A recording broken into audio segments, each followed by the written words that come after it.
Activision devs do not play their own game. It's not your dad doesn't support you. You should know, you worked at a coffee shop, you stupid bitch. My name is Casey, and absolutely not fucking Tanner, because my parents don't hate me that much. Hey, did they have just 8 patches lined up, but they just didn't release them because they were on break? No, you moron kids. Then we'll, of course, get into it. Change your fucking name and get scammed. He's feeling under the weather. I probably won't say another word until Stay Humble, so have a good pod, Raz. I'll be here listening. Got it. We are live. Welcome, boys and girls, to the Dropshot, a Call of Duty podcast, episode number 204. My name is Casey, also known as Razinon. I am joined once again with the old merch t-shirt, which is an interesting design choice, by Is it? my good friend Tanner. Tanner, how you doing, bud? Not great, because we're not on our way to the Maldives, so I'm not doing too good, but I'm here, so that's cool. Yeah, you'd like to go to the Maldives, is that correct? Yeah. Yeah. Have you actually heard good things about that place? I've heard like almost nothing about it. I've just seen pictures of it. Just cool pictures, yeah. We'll take a trip to the Maldives or Bora Bora, whichever one you guys would rather send us to. Either one works for us, though. Yeah, definitely. So you guys welcome to the want vlogs show, in Bora and we'll Bora? edit that out. So today we have a number of topics to discuss, most of which is news, pretty exciting news regarding Season 2. But a couple little patch notes, some hidden patch notes, and other fun and exciting little goodies. Some of this stuff today is not surprising. Some of it I am quite surprised by, though. And I am very excited to talk about it, hash it out, and kind of get the DL, the download, as some might say, on these topics. But before that, we've got a couple of announcements. Now, reminder, if you're new here, you can skip the announcements. We timestamp the podcast. So if you want to skip the announcements, check the video description or the show notes if you're listening on an app, and you can just scrub your little heart out and go to whatever section you want to listen to. But once again, before that, some announcements. Welcome to our new gold patrons, Jose R., Aaron, fake last name B. That has to be fake, right? How many letters can one last name have? All of them? Is that like French? What is that? I don't know. I don't even know what ethnicity that is. I don't think that's French. It's shit, whatever it is. Aaron B, you're shit. Yeah, of course, yeah. Ames PC, change it. And Buttsnot, change it. Welcome, boys. Wait, that's not a change it. Buttsnot is not a change it. Is a change it. Yes, it is. Buttsnot. No shout out. Fuck you, Buttsnot. But welcome aboard, buddy, to the Patreon. Very much appreciated. Also, welcome to our new platinum patrons, Michael JB, with the fucking upgrade from gold to platinum for a total of 6 bonus episodes a month. Wow. We've also got Tootsie S, change it. Definitely not a real name. And Toots. And Brandon C, our new fucking platinum Chads and Chadesses. Let's absolutely go. Thank you very much, boys and girls. We appreciate it. And last and most importantly, welcome to our new Damascus patrons. TV and Grid Slayer. Let's fucking go. We're going to say Romanian YT, because I don't know if I can say this word. It might be against the Twitch terms of service to be using this kind of language that you've used. Yeah, I think so. As your Patreon name. So Romanian YT, you should change it, bud. Because if it's not TOS yet, it will be soon. I promise you. But welcome to Patreon, and thank you very much for being a Damascus fucking king. And Grid Slayer, IGTV Grid Slayer, in fact, change it. Welcome to you as well, and to all of you, welcome. And thank you very much, mostly to our Damascus patrons, but everyone else too, I guess. Patreon.com/thedropshot. Up to 7 bonus episodes a month. monthly hangouts, and more. Patreon.com/thedropshot is the best way to support the show. Now, I did say 7 bonus episodes a month, right? A month, but what's interesting about that is I didn't say 2 per week. I didn't say even 1 per week, did I? I said 7 per month, right? And what else is interesting is that we've done... Hold on. Let me check my notes. Yeah, so we've done 0 Patreon episodes so far for the month of February. Now, that's fine. Okay, that's fine. And let me tell you guys why. Is my app broken? No, it's not. Is Patreon not updating? No, it isn't. Or yes, it is, probably. I don't know. But season 2 comes out soon. And so we're going to wait until that happens to do most of the bonus episodes, if not all of them. Because Tanner and I kind of schedule out our weeks in advance. We were going to cover a particular topic on yesterday, or 2 days ago, in fact. But the roadmap came out. It interfered with our plans. It doesn't matter. You're going to get your goddamn bonus episodes. But the reason we're waiting till later to do them is so that they are as high quality as they can be. And this usually happens pretty much every month because for whatever reason, new seasons and shit rarely come early in a month. They usually come in the middle or the fucking end of a month. I don't know why. Ask Activision. But if it is a choice between doing regular bonus episodes or doing good bonus episodes, we're picking good. So, sorry, but also stay mad, and you'll be glad once season 2 comes out, once the month is over, and you have 7 very topical, very poignant episodes, rather than 3, and 4 of which were like before season 2, so they don't even apply anymore or something. Tanner, any more thoughts on this scheme? Do you think we're making the right decision here with our Patreon bonus episodes? Well, it's kind of too late at this point. We're gonna have to do them all these last 2 weeks. So, yeah, we had some ideas, and then we really thought about it a couple days ago, and we're like, there's just a lot coming with season 2 that we could do eps on.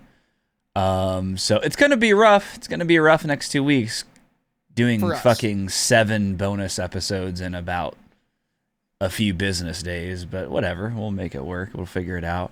But yeah, it's just grind set. Hashtag on that grind. Hashtag grind never stops. Hashtag wake and grind. Entrepreneur. Hashtag I've been live for 500 days straight on Twitch for 14 hours a day. Hashtag Borpa business. Yeah. But yeah, so we'll figure it out. It'll be good. But yeah, the apps will be coming at the end, so they'll be solid though, because they'll all be more fresh. And we already actually have, I think, literally every topic written down of what we're expecting to do. So granted, season 2 isn't just a complete disaster, which it will be. We already have it all written down. We're just waiting for the actual content to come. The schedule next week will also be weird. There probably won't be any gameplay streams next week. And the podcast days will probably be different because I'll be gone Friday, Saturday, Sunday. So, and the season comes out Monday, so that's weird too. So all of next week is going to be odd because we don't usually get seasons on a Monday morning. So we'll figure it out. Maybe we'll do the pod on Monday actually, so we get real fresh impressions. I don't know. We'll figure it out. We'll let you guys know next week. We will let you know, and the best place to find out is in, of course, the Discord. Join the fucking Discord, linked in the show notes or video description, or on the Twitter, at the Dropshot Pod on Twitter. Every week we have a pinned tweet with our weekly schedule. It's a little picture. It's easy to read. So yeah, we don't know exactly what we're doing next week, but it's going to be different. It's going to be different than the typical week for those reasons Tanner mentioned. So make sure you follow that account. Get your updates there. All right. Now, real quick, I'd also like to say thanks to Slivovitz, friend of the pod. I finally managed to pick up these fire fucking coasters that Tanner had talked about months ago. That he was hoarding. I had to go to Tanner's house with a warrant, in fact, from the United States government to seize this property. Sliv, thank you very much, dude. These things are fucking sick. And we might Borp a Business get in talks with you about that little idea you had, perhaps, because I really like this. Yeah. High quality, they look fucking cool. So even if we don't sell them on the shop or anything, thanks. I like them. I'm using the little stand and everything. They are my new coasters for my L-shaped desk, the battle station, the workstation, the office. So thank you, Sliv. Got it. Now, another announcement. Speaking of Patreon, Damascus Hangout. So our first monthly Damascus Hangout that is planned is going to be this Friday, February 11th, 7 p.m. Pacific time. Okay, that's when it starts. In Discord, we made an announcement with the schedule for the evening. Couple things. The times are not going to be perfect right now, especially. We have an itinerary, but things might go shorter or longer than expected. As the months go on, we'll get better with the timing of these. But for this first month, who fucking knows? We posted a schedule with times of when we're doing things, and we hope that it's about correct, but I don't know. So for the first month, we're not going to get too crazy. We're not going to get too ambitious. We're not going to go too outside of the bounds. And we wanted to do something that was fresh and new and exciting, but also have a kind of an anchor, some comfort, and something that a lot of you, I think, will enjoy. And so here's what we're doing. 7 to 7:15, nothing. Just hanging out. We're going to be in there. We'll chat, bullshit around. No big deal. 7:15 to 8:30, roughly, we're going to do a secret icebreaker game. What game? It's a secret. Okay. Tanner and I have two ideas. I like both of them a lot. And we're going to pick one or maybe do both. Or maybe do half of one. I don't know how long it's going to take. It's going to depend on how many of you guys show up, how long it takes for you to understand the game and the rules, and then how long it takes to go through it. Don't know how long it'll take, but we've allotted an hour and 15 minutes. Hour and 15, good time. Have you decided which secret icebreaker game you'd prefer to do, Tanner? Excuse me. No, I haven't given any thought to that, so we'll figure that out. Do you like the two ideas that are posted, though? I don't remember what the other one was. I only remember, I don't think I looked at the other one. Okay, well, don't worry about it. Yeah, we've got two very good ideas I'm very excited for. It's going to be a fun and exciting little icebreaker. So part of the reason we're doing this is because it'll be fun. It's the biggest reason. But also, it will be cool to introduce everyone to everyone else. We have like a hangout crowd that come to every hangout. But there are going to be some new faces, undoubtedly. Either new patrons or just people who've been patrons but haven't been coming to hangouts that are particularly excited for the planned one. So the purpose of the icebreaker is the purpose of any icebreaker. You guys can all kind of get to know each other a little bit. That's going to be part of either game that we have on the menu that we select. So I'm very excited for that. I think that's going to be really fucking fun, no matter what we pick. And then from 8:30, again, Pacific time, till whenever, is going to be Rebirth Island, Resurgence Customs, Vanguard, I got it, snipers only. So, a couple things. First of all, this is the last item on the docket for this month. I think going forward, if we do customs again, or when we do customs again, although we might not do customs every month, we'll have an activity plan for afterward as well. But for the first hangout, for the first planned one, I don't want to put a cap on this, and I don't want to do anything afterward because I have no idea how long we're going to be playing. We're going to want to be playing. And I won't really have an idea about what we want to do afterward. So we're going to do this. Maybe next month we'll have things planned for after customs if we do customs again. I think that could be cool too. A wind down, I don't know, whatever. But for now, this is the last event. Second, I think this is going to be fucking fun. No one's using Vanguard snipers. So again, Rebirth Island, Resurgence Customs. And we're going to do snipers only, but only Vanguard snipers. You don't have to have them leveled. You have everything max level in a private lobby. I'm very excited for this. It'll give you guys an opportunity to try shit you probably haven't tried before. People tend to enjoy snipers only, but I'm not letting you use a Kar 98 or a Swiss. It's got to be from Vanguard. You can use a Vanguard Kar 98, I guess. But I'm pretty pumped for this. And we're probably going to see some wacky sniper builds, and I'm here for it. I'm very excited about this. Sniper builds, yeah. Terrible, probably. What sniper are you using, Tanner? What are your thoughts on this? I'm proud of this idea that I came up with. I don't know. I really haven't used any of them much in Warzone, to be honest. So I'd like to try any of them, like you're saying. Yeah, probably. I'm seeing a lot of people run the 3 line right now. I think that may be the one to go with and test out. That little 3 line thing, I think. That little 3 line thing, yeah, for sure. So that's going to be a lot of fun. So if you want to be super competitive, then start practicing with Vanguard snipers in Warzone, I guess. But that's not necessary. It's going to be fun, regardless. Reminder again, the tournament is on March 5th. Ooh. Saturday, 1 p.m. Pacific time. Signups close February 25th. Okay? That is 15 days from right now. We have 10 teams signed up. We have up to, what? How many slots do we have up to? Let me take a peek. Up to 49 slots. So we have plenty of slots, but we really want to get over 25 teams, 25 or more, so that we don't have to do mini royale. So please sign up, and please sign up as early as possible with your team. Yeah. The rules are posted in Discord in the tournament resources section, or you can do it right here on Twitch, !tournament, and you can find the rules and the sign up for that. On that topic, we also still have 3 sponsorship slots left. 3 have been taken. If you want to sponsor, support the show, support the tournament, really, then make sure you sign up for that. DM Tanner, and you can get that whole process started. I'm also very much looking forward to the tournament. It's actually coming closer than I thought. We're getting pretty close to the tournament day. And I hope you guys are ready, dude. Has the Gunny Squad signed up yet? Because I can't find the access to see who's registered. I don't know. I didn't actually look at who registered since then. I just checked how many teams there was. So I don't know. Do you think they win? If they sign up, probably, yeah. I mean, who else is going to win? Yeah, I know. No one. I think they might win. I think they might take it all. Of course they're going to win.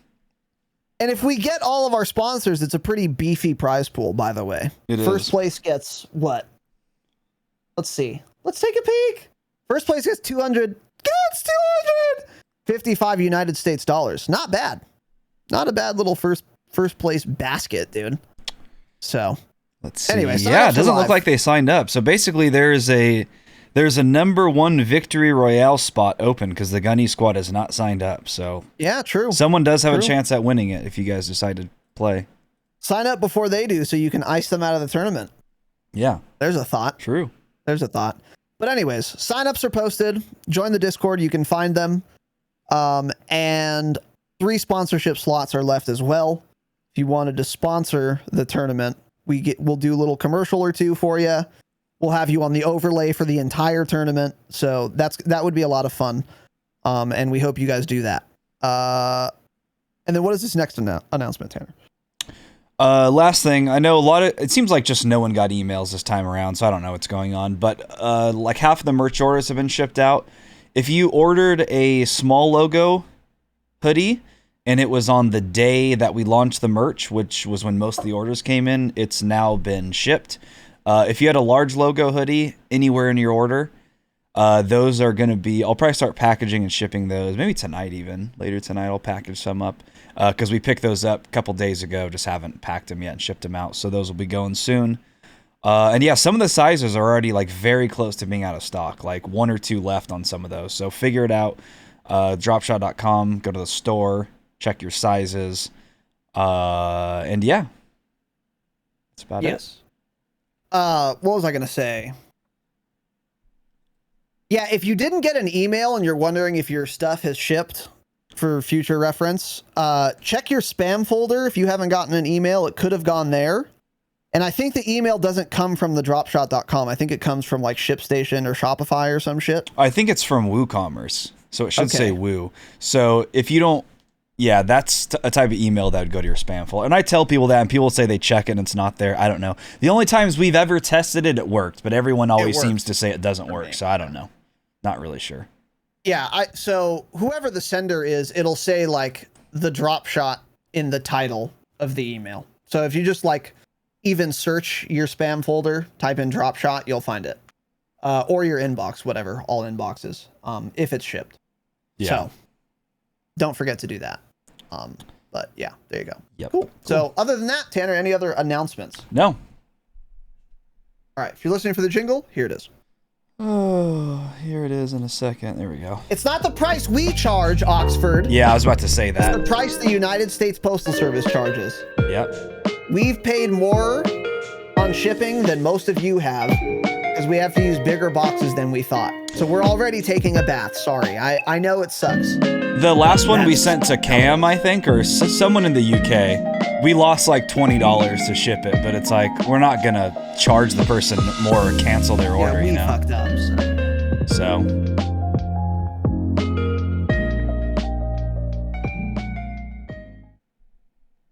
Exactly. Cool. All right. Boys and girls, welcome. Episode 204. Let's get into this thing. So first, small little playlist update. In Vanguard, featured playlists were updated, changed a couple days ago. Big Map Blitz, they've adjusted to have less map repetition. So you won't be playing the same map over and over again, which is good. And then they've also removed tactical pacing hardpoint and kill confirmed from shipment. I've never played hardpoint on shipment in Vanguard. That sounds fucking fun, first of all. And if you're gonna have hardpoint on shipment, it has to be tactical, right? What, are you gonna play Blitz hardpoint on fucking shipment? Yeah, Sounds have like we a ever blast, played but a hardpoint disaster. on shipment? Not in Vanguard, I haven't. Zero times. Why have we never seen that? Yeah, it wasn't in the ship house rotation last we played. Huh. 100% sure. Yeah. It's weird, huh? Yeah, that is weird. Yeah. It's always Dom, kill confirmed, or TDM, I guess, huh? Mm-hmm. And then rarely Dom. It's always the shit game modes.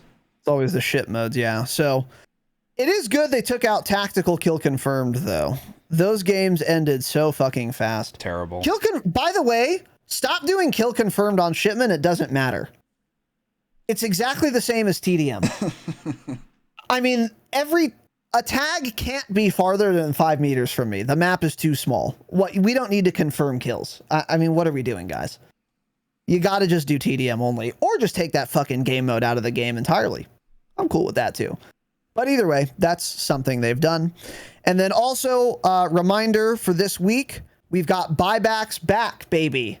Battle Royale buybacks, solos, duos, trios, and quads. POG-O. Vanguard Resurgence quads, Plunder trios, and then Rebirth Island Resurgence trios and quads. But buybacks are back in, baby. Yeah, that's fun. I'm very excited. We are streaming gameplay tomorrow, so we will definitely be playing buybacks. I'm excited. Buybacks is so much fun. So much fun. Last time we played this on Verdansk, I remember we were both just like, yeah, dude, I know a lot of people say, like, this needs to be a permanent game mode. It's so exciting. So we haven't seen this yet on Caldera. Very excited to get into this. It is such a fun game mode. Also, now with the loadout change, you can just buy a loadout. You can land and buy a loadout, so that's fun. This would have been shit without it. It wouldn't have really worked with the loadout change. True. Because that's the move. You just land and get one immediately, so. Yeah, true. This will be very fun. I'm so excited. There will be some hot-ass drops taking place. Dude, I didn't even think about that, but you're right. The move in like buyback quads when we played that in Verdansk, when there wasn't a loadout restriction, and once again there isn't one, is you immediately just drop and buy a loadout. You get it even sooner than in regular BR. So that's another component of buybacks I totally forgot about. Yeah, that is super exciting. Super exciting. Yeah. So that's good to see. All right. Now, patch notes, changes already in effect. Not much here. There was a Vanguard update, I think today, The patch notes are out for it, so we have the patch notes here. Now they're out. Okay, good. Like you said, though, there's still really not much at all, but we'll cover them. Wait, this season 2 shit is out? No, it's not. They released the patch notes. The actual patch is in effect, but most of the content hasn't came yet. Got it. It's very weird. Like, even some of the zombies content is in. It says it all in the patch notes, but it's weird. Okay. Yeah, we'll get into that. But one thing, I guess. Hold on 1 second. Okay, I'll just say this, because this might be in the patch notes or not. I'm not sure. These patch notes were not posted when I fucking did the notes today. So they actually post it right when we go live on purpose. They Cool. post it Vanguard like 2.5 hours after the patch goes live. It's kind of cringe. It's so annoying. But anyways, whatever. You can now weapon inspect in Vanguard. So that is fine. For any of you who are YouTube broadcasting sensations, you can have cooler thumbnails now. Cool. Great feature, but I mean, I don't know. I'm not as excited about it as many people are. You don't spawn in and inspect every time? In Vanguard. No. Well, I do actually. You don't play TDM and respawn? Yeah, that's crazy. What was I gonna say? Fuck. I'm just gonna say. Oh, I don't think you can inspect Vanguard guns in Warzone yet, but you can inspect Vanguard guns in Vanguard now. It's also apparently not working for all of them.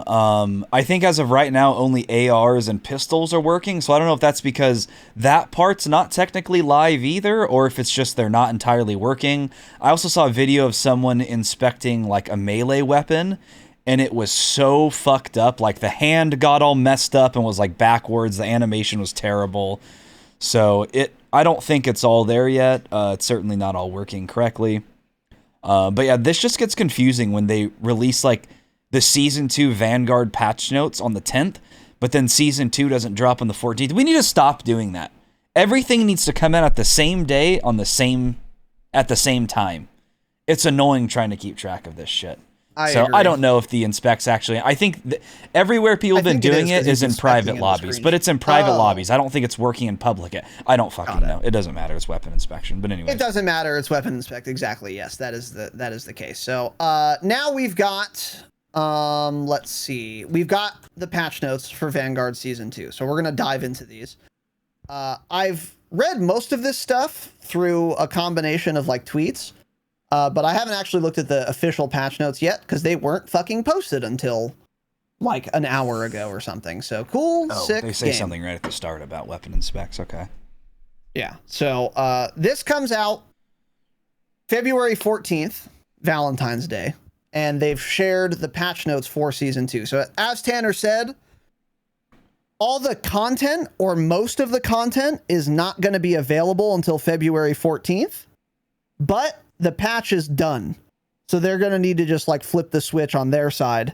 And then when the season is live, you'll be good to go. So we're going to get 2 new maps, Casablanca and Gondola in Vanguard. Gondola sounds familiar. I don't know if either of these are remakes though. I didn't see anything about that. I don't think either of them are remakes now. Yeah. So 2 original new maps. Those could be pretty good. I'm pretty excited to play them. Vanguard maps, by and large, are pretty good in general, so I think these will be the same. And another thing about Call of Duty lately, even MW, the original maps that come out after launch are usually better than the launch maps themselves. Have you noticed this trend? Yes, yep. It's weird, right? That was certainly the case for Cold War mostly as well, too, yeah. MW, Cold War, yeah, yep. That does seem to be the trend, which is, yeah. I mean, weird. Which is good for MW's sake, because the launch maps in that game, most of the maps that came out were still terrible, but better than the launch ones for sure. Yeah, I agree. They had one good map, Shoot House, after launch, and then every other post-launch map was fine, but not great.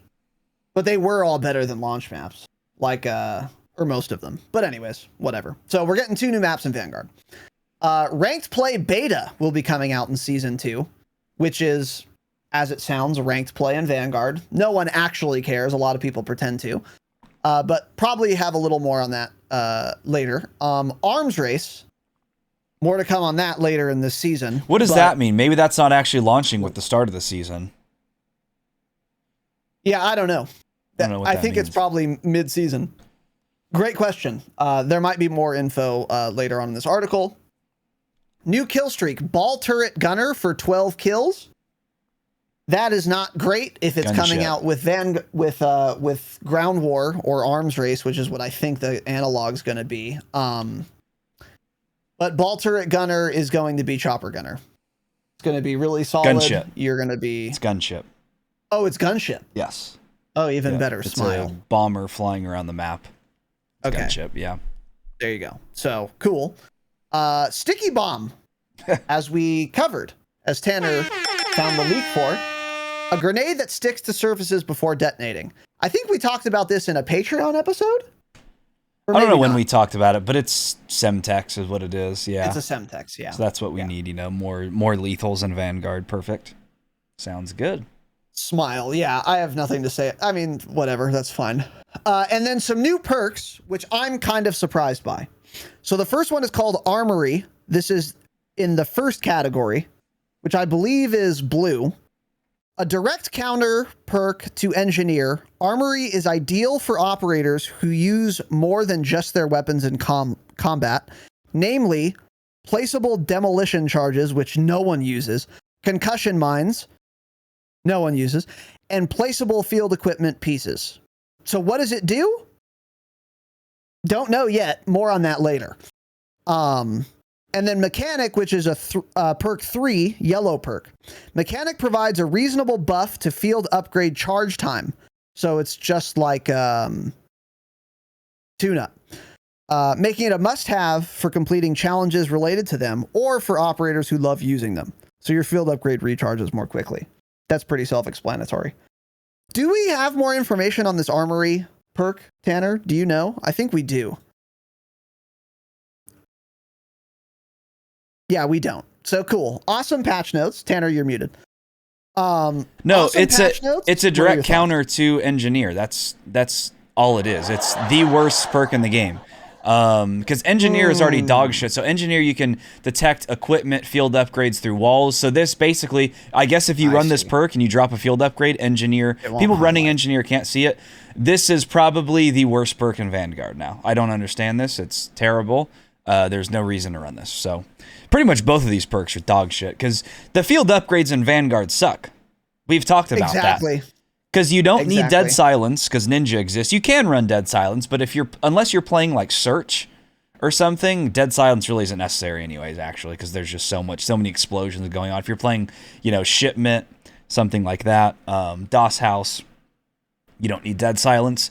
And ammo box, it's like, cool, I'm dead before I even need the ammo anyway. So again, what's the point in that? So yeah, this is just tune-up. It's nice to have in the game, but, MDub had much better field upgrades.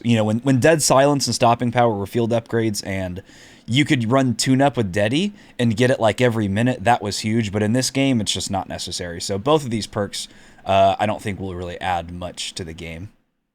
Won't really change much of anything. I totally agree. So now I understand. Yeah. Counter perk to Engineer, as you explained. Okay. So that is completely terrible. Mechanic also not good for exactly the reason you've laid out, which is that the field upgrades are kind of trash. I don't even care what my field upgrade is. The only problem, or the only powerful thing I could maybe see from this is if you're a dead drop rat, your field upgrades, your kill streaks will just never reset. Yeah. I don't even know if it would help with dead drop much, though, because by the time you pop it, then if you die again and lose it, then it's like you probably won't have it at that point again anyways, and then it's just useless. I don't know. I don't know either. I could see people trying to do that. That's the only reasonable use of this perk I see. Or, like you said, if you really need Dead Silence, Well, no, because you just run Ninja instead, and then you wouldn't That's run what I'm saying, Mechanic. yeah. Then you don't have to run Ninja, though, if you're running that. But even then, if you're playing like Search, people are going to take Ninja every time because they want to be silent the entire time, not just most of the time if they're running Mechanic mixed with Dead Silence. True. So, yeah, they're pretty useless perks. Yeah, so these are kind of dog shit perks. I will say, though, that I do like this trend of adding new perks to the game after the game comes out. This has been a very new phenomenon in Call of Duty. I think it's cool. And I think it adds a lot of... I think it could potentially add a lot of depth and flavor and freshness to a game post-launch that is relatively easy to implement. However, these perks ain't it. Because, yeah, these are both dog shit. Which I guess is better than them being super OP. And I don't really know what other perks you could come up with. I probably could think of some if I tried for 10 minutes. Fire everyone that works at Activision. But still, I do like the trend, even if these perks are kind of shit. So, there you go. I do too. I agree. Yeah. So, let's see. There's going to be a seasonal event, Valentine's event from the 11th to the 17th. Whatever. And now some multiplayer updates. And again, we just kind of got these notes, so I haven't read all of this yet. Some stability fixes, some map changes. Wellgun, gold and diamond camos are now unlockable after completing all weapon challenges. The Wellgun was very weird with camos. If you did like long shots, you got it gold automatically. I think that's done now, or at least that's what they've said. Launchers, ground-based kill streaks now count towards the Deadeye camo. I don't know what the Deadeye camo challenge was, but I'm guessing it is 3 streaks in one game, because I can't think of what else that could be. I thought ground-based kill streaks would have counted toward that before also, but I don't know. Do you have any info on this, Tanner? No, I'm trying to see. Oh, it is the destroy 3 enemy kill streaks in one game. Okay. I thought it always worked this way, but I guess it didn't. This is a good change, though. It makes this an easier camo to get now. Because the 3 streaks in one game shit is annoying. Well, it's still just not very clear. So if someone calls in attack dogs and I killed 3 attack dogs, is each one of those counting as a kill streak? It seems that way, yeah. Okay, well, that makes it a lot easier. That does make it a lot easier, yeah. True. Again, True. should have been that way at launch. If that's the case, cool. We're still fixing launch issues 4 months later. Got it. Yeah, actually, agreed. So I mean, no one even cares about this anymore because now most of the people already grinded launchers and have it. People who are gonna get Atomic, I think, have Atomic by now. Yeah, honestly. So yeah, there you go. Whatever. All right, what else do we have here? Incendiary grenade. Fix the bug that caused additional visuals to appear when incendiaries are used. Hopefully that's the Wolfenstein trash. That would be good. Number of incendiary grenades uses are now tracked in your combat record. Awesome. Dauntless perk.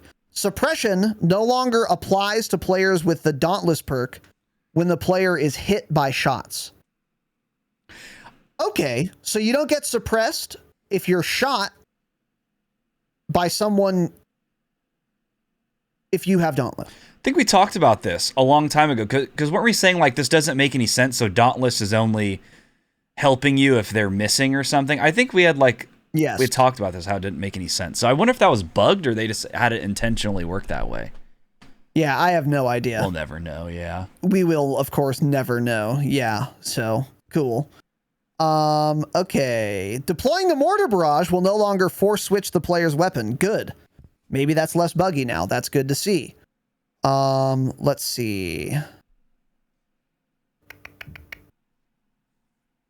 Kind of thumbing through the rest of this here. That's pretty much it. Some UI changes. Yeah, that's pretty much it. Little tiny bug fixes. And that's it. And then the rest of the stuff is zombie shit, which we'll, I think, get into with the other ones, unless we want to hit it here. There's really not much to... We could just hit it here. Yeah, we'll just hit it now. And if we have extra, we can add that. So new zombies content. There is a lot here. A lot of words. We'll see how much actual content gets added. But there's going to be a new hub map Terra Maledicta. Change it. Now, I don't know what new hub map means. Does that mean you queue for a different map? I think that's what that means. Okay, it's the same type of map as Duranfang. So the hub is the main area, and then these new arenas that we're getting, they make a big deal about, oh, we're getting 3 new arenas. Those are the little areas you go and play in for literally 90 seconds, and then it teleports you back. So again, Tiny words, no content. Areas. Words, Yes. no content. Yeah, 0 content. So yes, that's what that is. Okay, got it. So it's a new map with new little sub areas. Yep. But that's effectively just a new map. That's all that really means. Called Terra Maledicta. That means like bad earth and like Maybe Latin or something. maybe this area will have a better round-based part to play in than the one on Duranfang that's entirely too small. Maybe we'll see that. It's certainly possible, but I doubt it. I feel like they would have possible. said that, yeah. Yeah. So I'm not sure. We'll find out. On a brighter note, 2 wonder weapons, the ray gun and the decimator shield. Holy shit, we're finally getting a ray gun in zombies. Can't believe that's a sentence I have to say in 2022. Yeah. But here we are, smile. So ray gun's coming, very good. And then there's also a decimator shield. I don't know if this decimator shield is endemic to just the new map or if it's in both. I would assume both, though, because I know the ray gun's going to be available in both maps. Yeah, I don't know. I don't know that's either. a good question. I'm also not too confident on this wonder weapon, considering the fact that it has shield in the name. Yeah. You know, it doesn't sound too exciting. Obviously, it's probably a shield that blocks zombie hits, and then also you melee with it. But maybe you can reflect bullets or reflect like... Yeah. I don't know. Like the big Chungus bullets? Because one of the last Cold War wonder weapons was dope. It was like that sword thing that absolutely fucked, and then it transformed into a gun. That was cool. So it was like a melee and a gun. But this, if it's just some sort of melee thing, that's pretty boring, in my opinion. But we'll see how good it is. Yeah, we'll see. We don't have any more info, Tanner and I mean, at this time on the Decimator Shield, but it sounds interesting. It's like it's going to be like a riot shield that's better, basically. I mean, we'll see. I don't know. But we'll be playing zombies at a time, and we'll get a decimator shield and let you guys know. Yeah, Jake, ready for some zombies again? There's some more shit here we're not going to cover, but some other things. A new enemy is Zabala the Deceiver. That sounds like a boss, not like a regular enemy. So you won't. It's really not much new content. So there you go. And then 2 new kill streaks, 3 new Pack-a-Punch combos in Terra Maledicta, and then various stability improvements and bug fixes. So a lot of shit coming in zombies. There are patch notes here, which we're not going to go over. How excited are you? How much are you looking forward to these new zombies updates, Tanner? We're zombies. Doesn't look like it's actually going to give us much content. I'm excited to try it again now that we've played zombies. We are definitely going to give this a shot. Nowhere close to the amount of content we need for zombies to be saved. We did a Patreon episode on zombies. It was extremely underwhelming. You guys should listen to it if you're a patron or sign up. We were shocked, utterly shocked at how little content there was in zombies. So this is definitely giving us more, but I think more than anything, it's a lot of words. New story quests, don't care. So that's new cutscenes, okay. Doesn't matter. Yeah, exactly. But yeah, the biggest change here actually is the ray gun, because that may make you want to play longer if you're constantly hitting that mystery box and trying to get the wonder weapon and then pack-a-punch it and all that. That could be exciting, but other than that, we're still missing just so much here. So. Yeah, I agree. And the new map is going to almost certainly it'll be different than the current map, but it's probably going to be about the same amount of content with the same size areas. I bet you the hub's going to be very similarly sized to the current hub we have now in Durfang or whatever it's called. And then the little sub areas, the 3 whatever that they talked about, arenas, are going to be similarly very small and quickly get boring. However, again, having the wonder weapon or 2 will make it a lot more fun, and I'll stay in one zombies game a lot longer to get them and then use them for a while. So that does add something, but Will it be enough? I'm almost certain it won't be. No. In fact, I would prefer they don't make a new hub area and they instead just massively expand on the one map they have now, to be honest with you, and make it way bigger and more exciting. I don't know if technically that would be more work than just having a new map altogether that is sufficiently big, unlike the one we have now. But whatever needs to be done to make a zombies map have more places I can take my character and more content, I would like to see. I'm pretty upset there are no new enemies besides the one boss lady, it sounds like.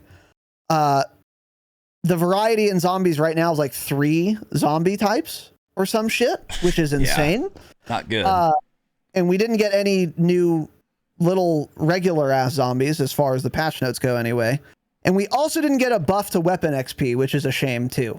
Because the weapon XP is atrocious, as we talked about on our last Patreon episode, patreon.com/thedropshot. And they didn't say anything about a buff to weapon XP in these notes. I control F'd it and everything. So we'll see. We'll give it a shot, but don't expect too much from this. Yeah. 100%. Yeah. Oh, this is kind of interesting. The War Machine and Death Machine can now be obtained from the mystery box. Ooh. Yeah, that was the case in Cold War. And as loot drops from enemies. Okay, that's cool. That's bringing other things in. The downside of that is that you lower the chances of a ray gun if you can get other shit.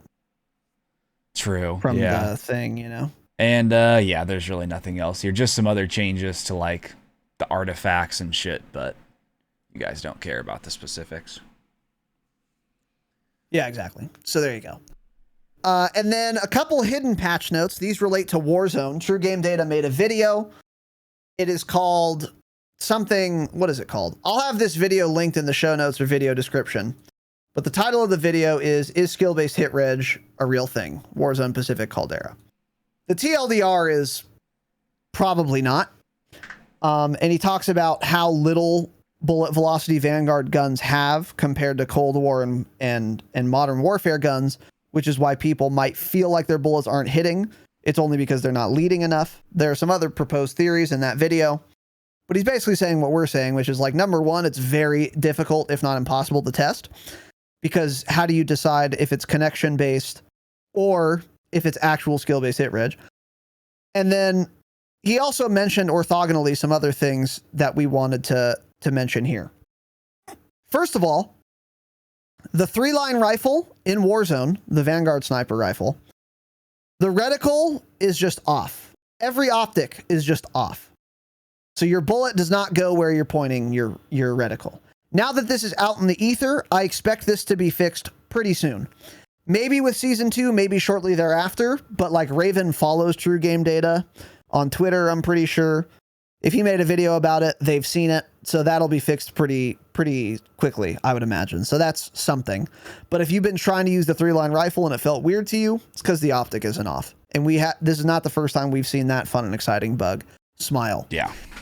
And then the 4X optic in Warzone, the Vanguard 4X on any Vanguard gun is particularly fucked.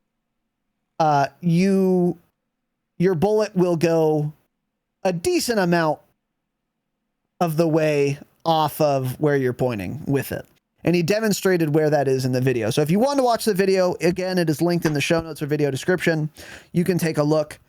But I don't think anyone was really using a 4X optic anyway. But if you are, stop for a while until once again they fix it, which I'm sure they will pretty soon. What are your thoughts on all this shit?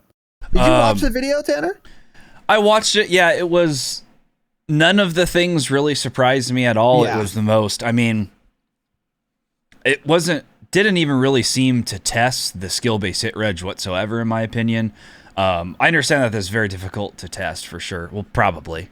It's actually not, I don't think. I don't know. It doesn't exist. That's the main point.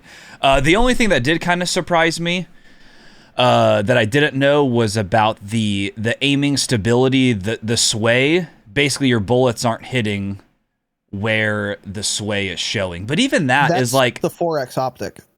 Oh, was that only on the 4X? Yes. Okay. Yes.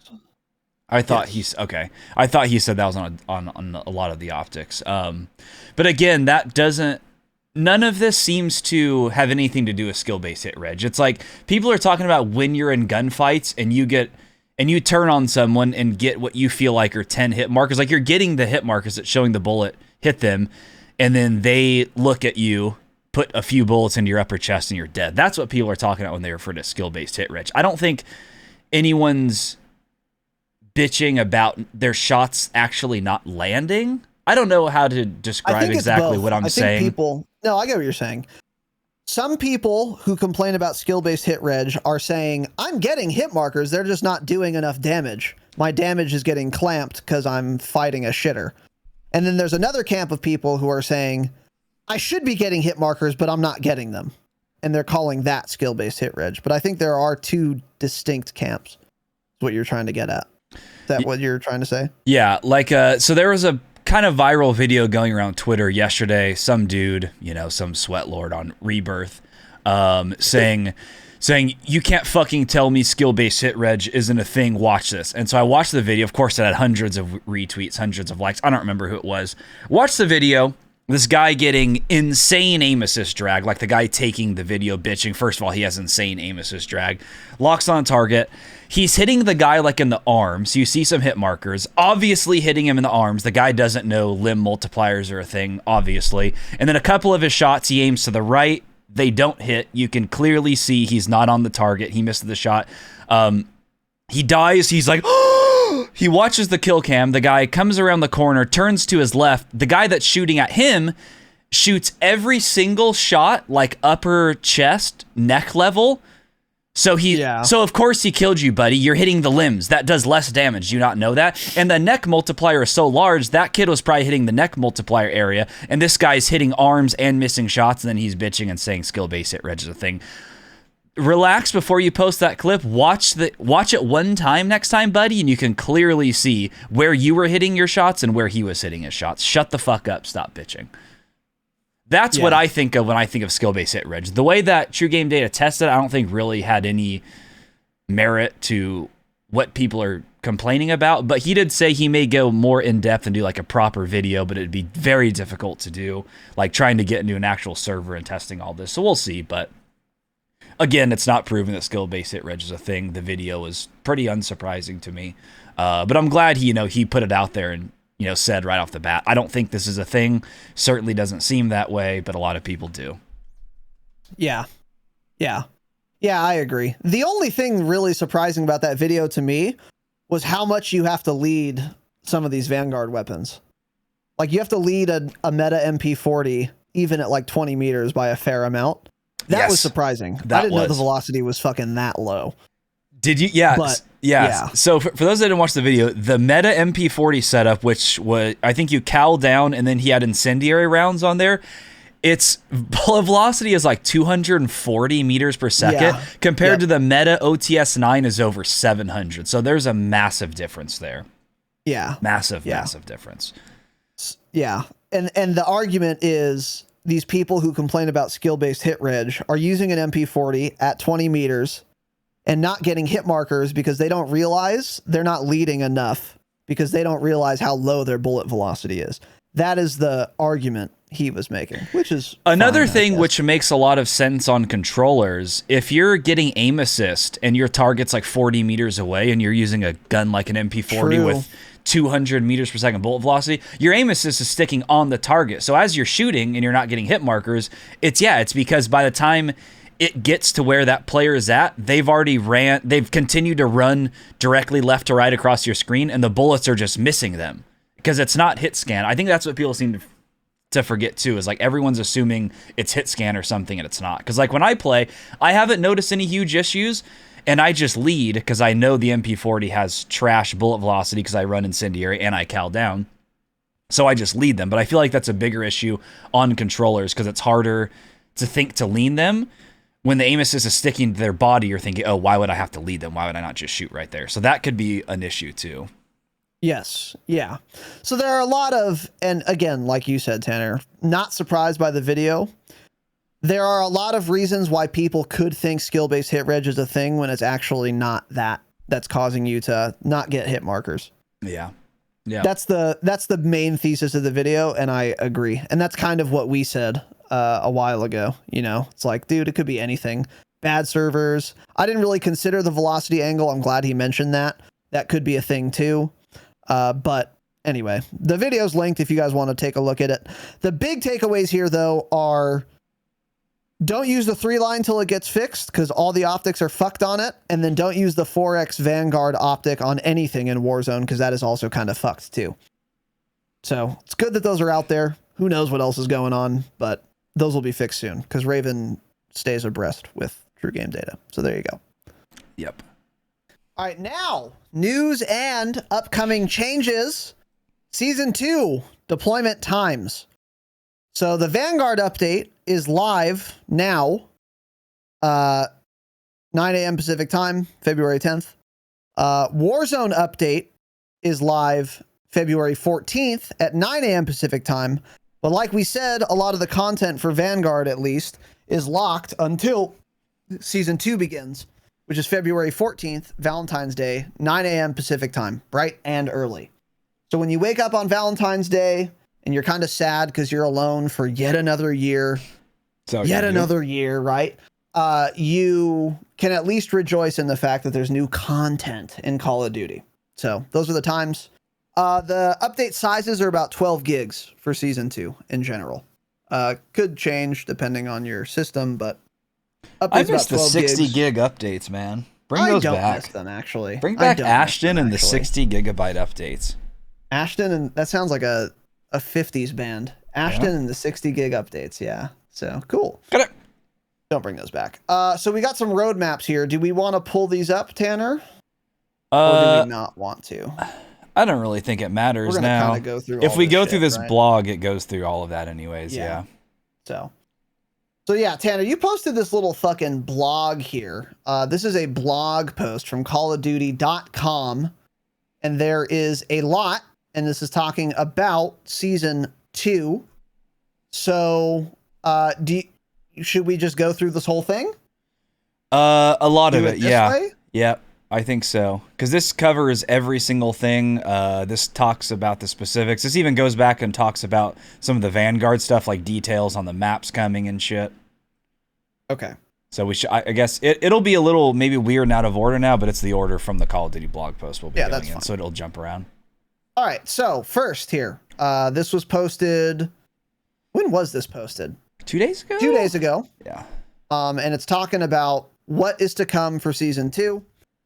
Get ready for armored war machines. Tilted on blah, blah, blah. On Caldera,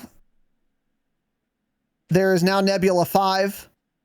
Among these documents, Butcher not only discovers reported locations of this chemical weapon around the island, but also a stockpile of it located in a hidden stronghold thousands of meters below sea level in the Swiss Alps.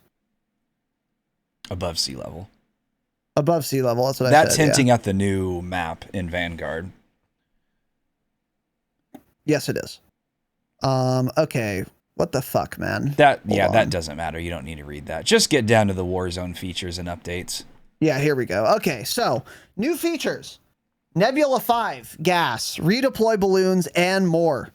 Nebula 5 ammo and bombs create new offensive tactics, while portable decontamination stations offer temporary refuge. Alternatively, take to the skies with redeploy balloons and bomber planes. So there's also some new areas and some rebirth changes. So we're going to get into these. First, Nebula 5 ammo and bombs. Nebula 5 is meant for larger scale armaments, but can be used for small arms, ammunition, and bombs, both found in extremely small quantities around Caldera. You know what this sounds like to me? Stopping power. Let's read some more. Oh, man. Nebula 5 ammo. Classified as a field upgrade in Warzone. Stopping power is a field upgrade. Nebula 5 ammo is no stronger than regular bullets, but does have one major exception. When an operator is downed by them, they will emit a poisonous gas cloud. Anyone attempting to revive this operator or standing within a few feet of them will face similar complications to a circle collapse exposure. Coughing, all that shit. Nebula 5 ammo takes up only a single clip of ammunition, but for some weapons, that may be enough to turn the tide of a team fight, especially within interior spaces. So I have a couple questions. First of all, well, I have a statement first. This is not as bad as stopping power rounds. So I'm glad that it's not stopping power. I'd rather have this than stopping power, number one. Yeah. Now a question. Does the gas damage the person who is downed? Or is it only other people around him? And also, how long does it last for? And also, is this a good idea? What are your thoughts on Nebula? Of course it's not a good idea, Tanner? no. It sounds like it won't hurt the person who's downed, yeah, and it'll only hurt the people around them. More than anything, this just sounds like something absolutely no one wants. And it just sounds like another one of those things where there's no reason to have it in the game whatsoever. Yep. Sounds like a waste. There you go. Yeah. There you go. I agree with you though. I don't think it's going to do damage to the person who is downed, which is good. Because if it does, then this is basically a clip of instant thirst, which is pretty fucking annoying. Unless they have a gas mask. I don't know. It's interesting. I don't like it though. Yeah. It's just like someone in chat said here, Aaron Clay. This sounds so gimmicky. Yeah. Actually. It's like shit no one asked for, no one cares about. It's not interesting, it's not fun, it's not engaging. It doesn't really functionally add any new content that's like... Exactly. It's not interactive at all. It's content that we don't need and don't want. All this is really going to do is make me like prioritize gas masks a little more to res one guy maybe per game on my team who gets downed by this ammo. But I don't know. Seems kind of dumb. This is one of those things where I'll reserve my final judgment until it's in game, but it sounds like something that's like, I don't care. It's not that bad that it was added. The real tragedy is that they wasted their time developing this when they could have been making good content. It's just a waste of time. That's what this sounds like to me, honestly. I don't know. And we also don't know if gas masks do anything when someone's downed. Or that's a good to their point teammates. too, I don't think it does. Will you equip a gas mask? Yeah. It says more about it. Let's keep reading before we talk more about this. There's 2 more sections about the gas. Yeah, so next is Nebula 5 bombs. So Nebula 5 is the gas, the circle gas, by the way. So keep that in mind. One of the rarest items in Warzone is the Nebula 5 bomb, a locked briefcase full of deadly gas with an explosive charge. Once activated and set down in front of an operator, it will detonate after a fixed countdown and cannot be disarmed or destroyed. Its initial explosion deals a high amount of damage in a small radius before the gas spreads outward, where it will hurt any operator without a gas mask. So the gas mask will work for this. For the bomb, that implies, I think, that it would work for the ammo thing too. The gas lingers for 2 minutes, which is a very fucking long time, by the way. That is an extremely long time. Before ultimately dispersing or feeding into the oncoming circle collapse. Operators can potentially outrun this explosive aftermath, just as they would the circle collapse. But in terms of an area denial tool, the Nebula 5 bomb is a powerful force if you can find it. So a couple questions here. Will it be marked on the map as like red, like the circle is? How far out will this little briefcase explosion spread?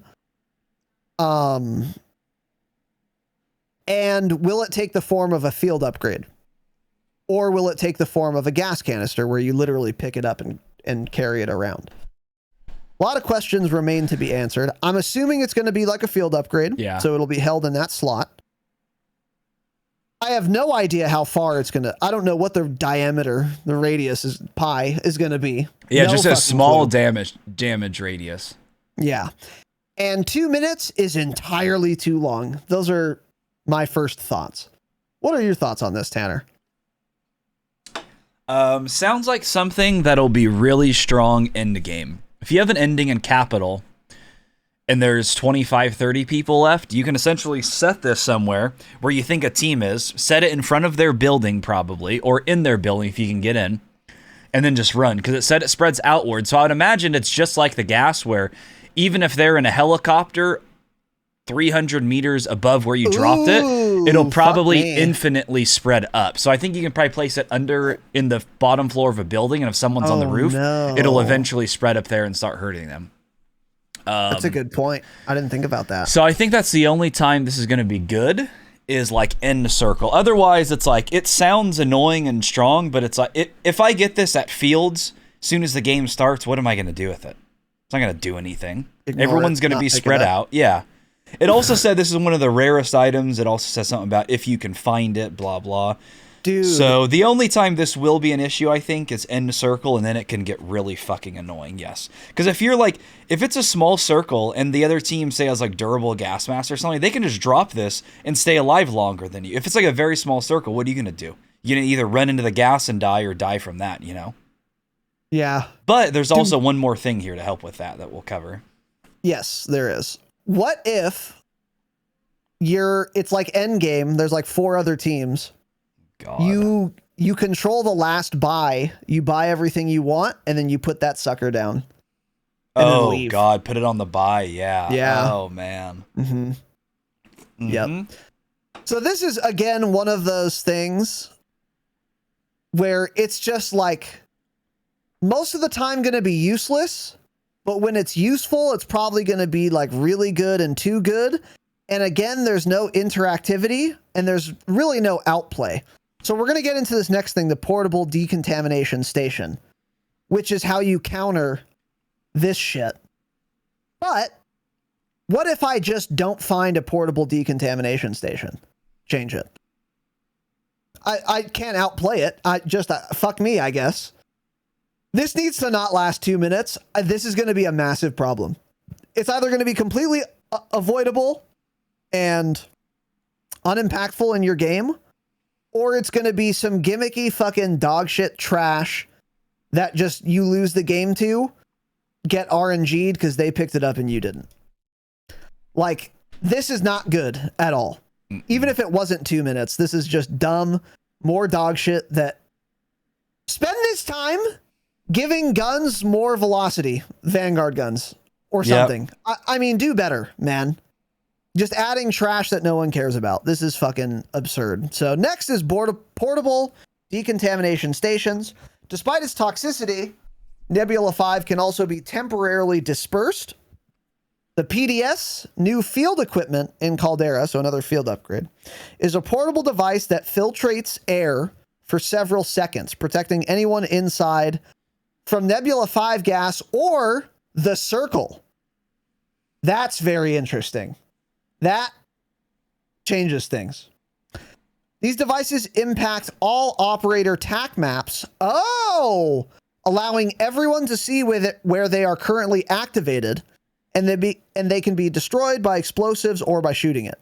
With these caveats in mind, the PDS is still useful in surviving both old and new chemical threats and could likely lead to some new positioning strategies for BR modes. So again, there are questions here. It does show on the mini map, which is very interesting. How much damage to destroy it? Does the gas come in instantly or does it collapse around that zone once the thing is destroyed? How long does the thing last if it doesn't get destroyed? How rare is it? Can you buy this or any of the other things we just talked about at a buy station? For how much? A lot of questions here. I don't think you can buy any. Does the explosion do damage if you shoot it? A lot of questions here. A lot of questions here. But again, don't like it because one thing we talk about a lot, is that if you're going to add something to the game, it needs to have a counter and it needs to be able to be played around or outplayed, period. And they've sort of done that with the Nebula 5 bomb by having this PDS. However, not really, because unless I can buy a PDS, I can't outplay it, because what if I just don't find one? Then I'm fucked. then there isn't outplay potential anymore. Even if I could have gotten lucky to outplay it, I didn't get lucky, so now what? I'm fucked? Kind of dumb.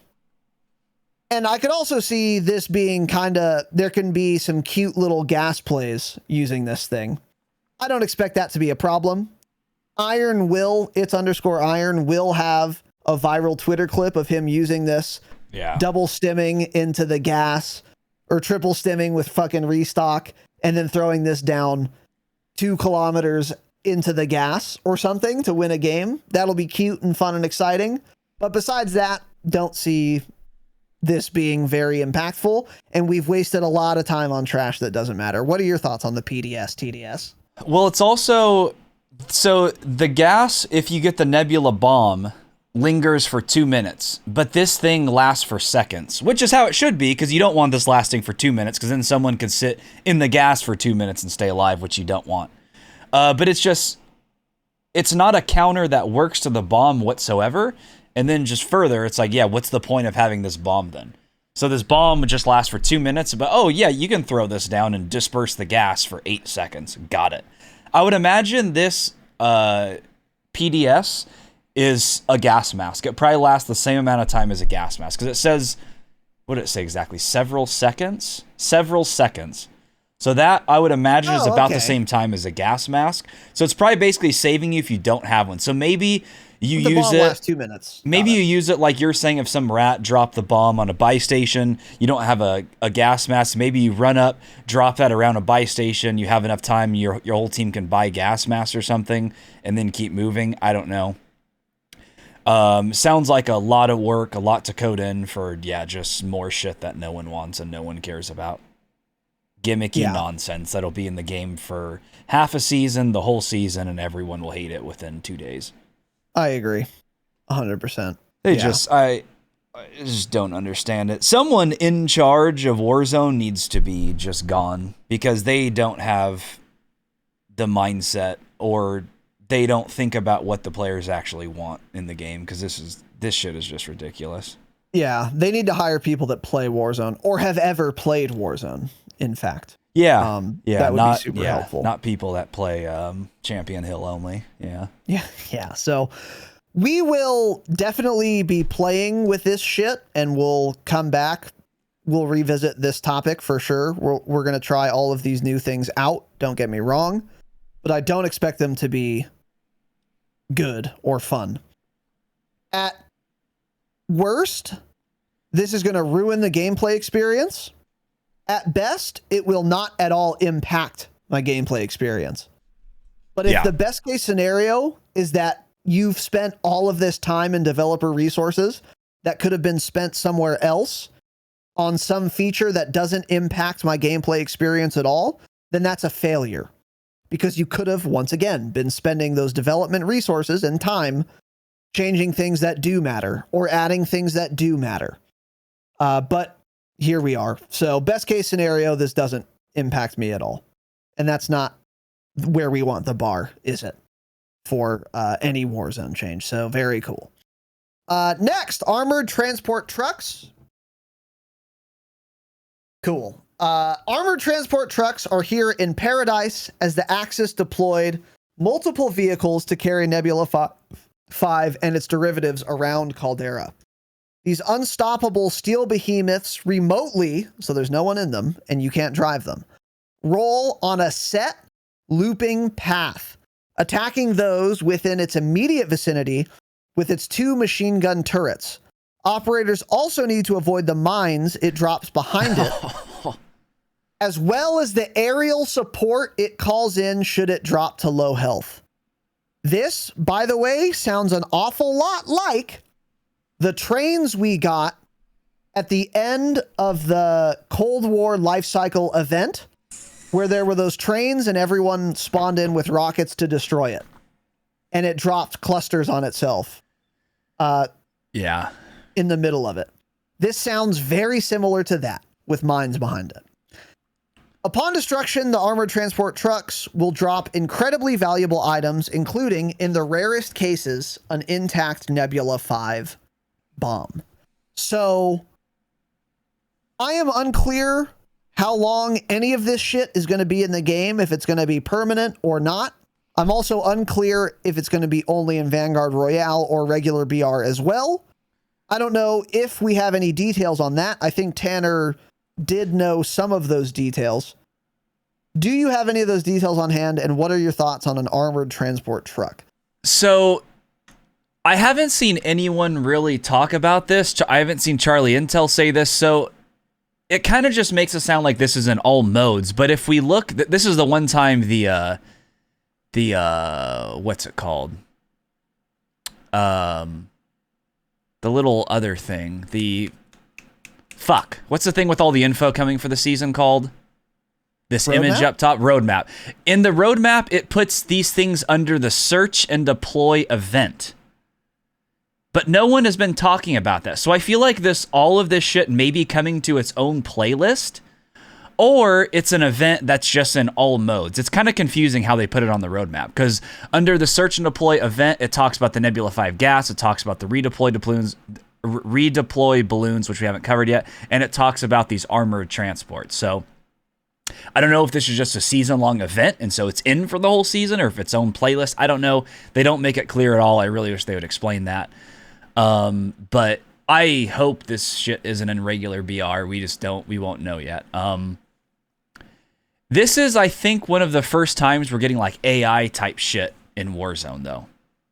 That's maybe not in an LTM. So this is a new thing coming.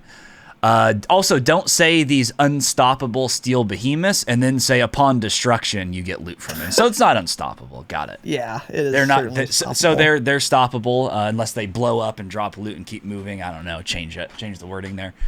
But yeah, again, this isn't that bad, I guess, because you can just avoid the area. So this is going to be like a train on a track going around in a circle. Don't want to die to it. Don't go near it. You can avoid it.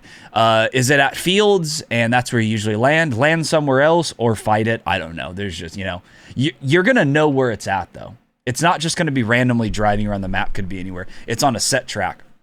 So you can easily avoid these. That's the best thing about it. But, if it's dropping these Nebula 5 bombs, which could become pretty nutty, it sounds like, possibly in the game, then we could see people actually going and farming these. Who knows? These may drop, advanced UAVs.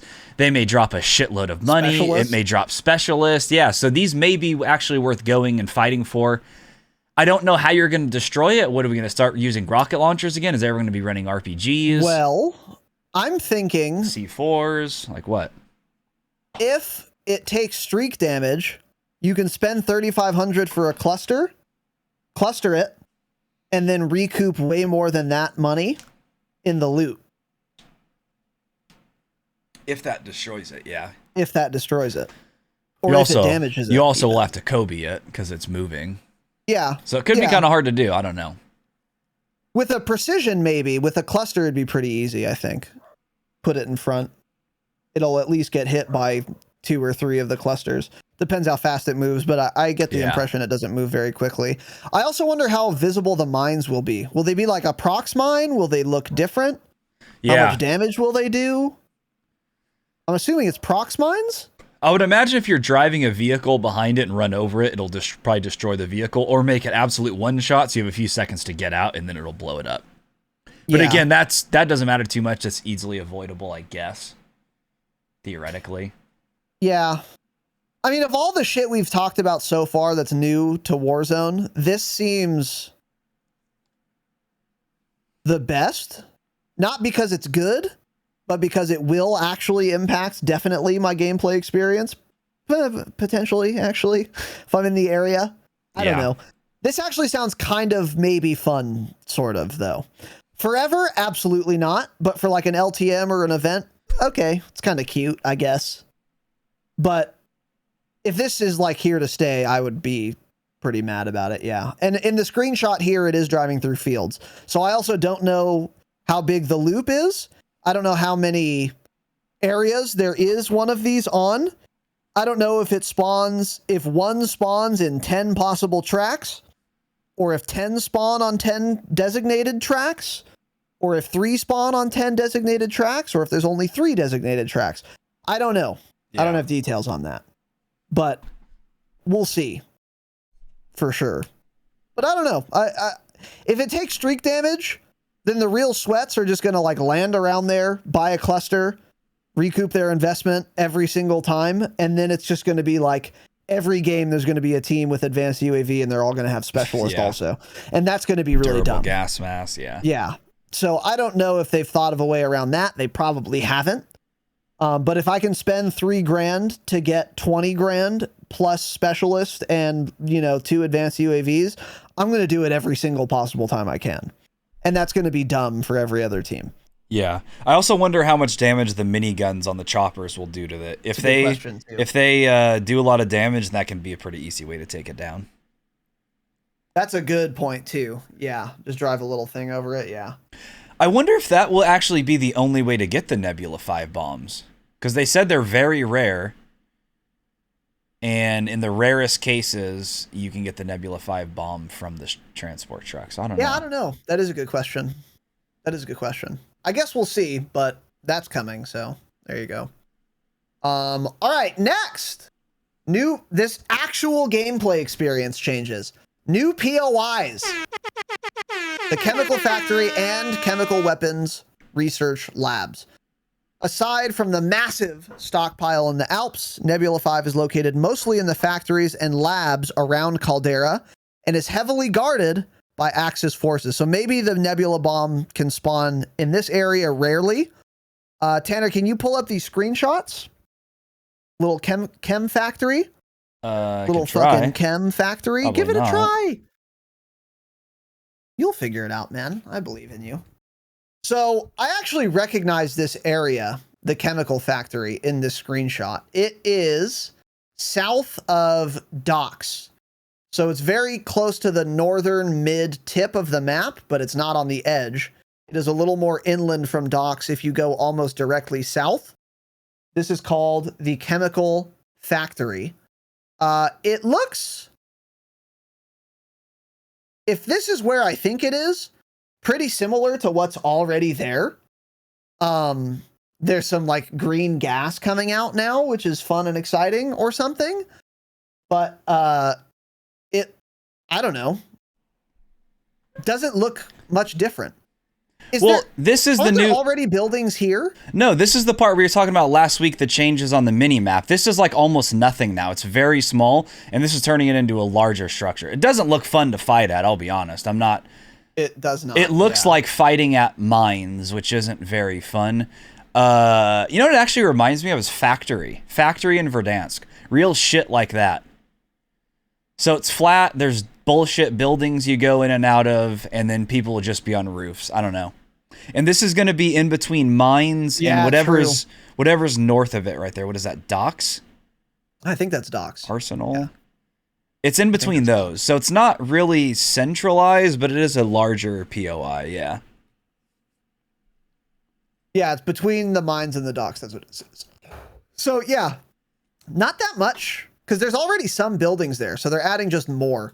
Like, I think the buildings south of the river are not there right now, but they will be when this chemical factory gets built. Yeah, this right now is like 2 tiny little buildings, I believe. Yes, yeah. So this will be cool. Something different. Yeah. I kind of agree with you. It does not look super fun to fight in. It does give me Factory Verdansk vibes. Yeah. Heavy Factory Verdansk vibes. Although the buildings aren't as tall. I see like a 3-story and I think a 4 or 5-story building at the highest. They're not as tall. It looks like the same height as the factory ones. That's about what those were. It was basically only 1 story inside, but they were just real tall. Yeah. Yeah. Yeah, maybe. I don't know. But this will be cool to play at, I guess. I'll have fun. You know what, though? This is actually better than Factory. Because on Factory, you have those edges where you basically someone can only see the top of your head. This has like a normal roof without edges, so there's no advantage to being on the roof, actually. You'd kind of just get fucked because there's no cover. So this is actually better than Factory. I think the best thing of all, though, is that adding in a new POI like this is going to be a very hot area to land for the first couple weeks. So this will be fun regardless to fight at. Especially now that you can get loadout early, there will be some very fun early game fights taking place here. Yes, indeed. And the most interesting part of this, quote, this newly named chemical factory has a similar layout to the location it replaced, but with several notable differences, including enemy soldiers who protect the facility and a trap that can be sprung in the central building. Wow. There are several more interior spaces to explore. Blah, blah, blah. The river runs green with Nebula 5's byproduct, but it is completely harmless. Squads who infiltrate this highly lethal area will walk away with more valuable loot on average. So this is definitely going to be a hot drop spot, which may help in the ensuing fight against both the Circle Collapse and Nebula 5 bombs. So you'll probably find more Nebula 5 bombs here, more of the PDSs here, and probably more of the Nebula ammo field upgrades here as well, in addition to probably more cash. But the biggest thing here, enemy soldiers who protect the facility. This will be the first time we have gotten AI PvE combatants in Warzone in any iteration ever. And that will be very, very odd to deal with. Yeah. How much health do they have? How much damage do they do? How good are they? How many are there? Yeah. Can you imagine they have incendiary you get squad rounds wipes to fucking a bot, man? Do they have incendiary ammo? Yeah. Do they run meta MP40s? Are they skill based? Interesting questions. Is there skill based bots? Does a 1.7 average lobby have the same difficulty of bots as a 0.3 lobby? That's what I want to know. Armed Krampuses. Oh yeah, Krampus, I guess. That's my first thought was, oh god, are they going to be as difficult to kill as Krampus was? Holy shit. Yeah, this is interesting. They don't show any screenshots of them, which makes me furious. I know. So I don't know what we're going up against, but this is kind of cool. Because this is fine, because they're in one area, you can avoid this. As long as there's not AI walking around everywhere on the map, then I'm fine with it. Yeah. Yeah, this is one thing I'm actually super excited about. Because this will actually impact your gameplay experience. It's a new POI, so already it's good, because we're getting an update to the map. So I'm already happy. As Tanner said, the rooftops don't really have any cover. There's no ledges, so that's really good too. So that's better designed than like a typical Verdansk building, so that's good.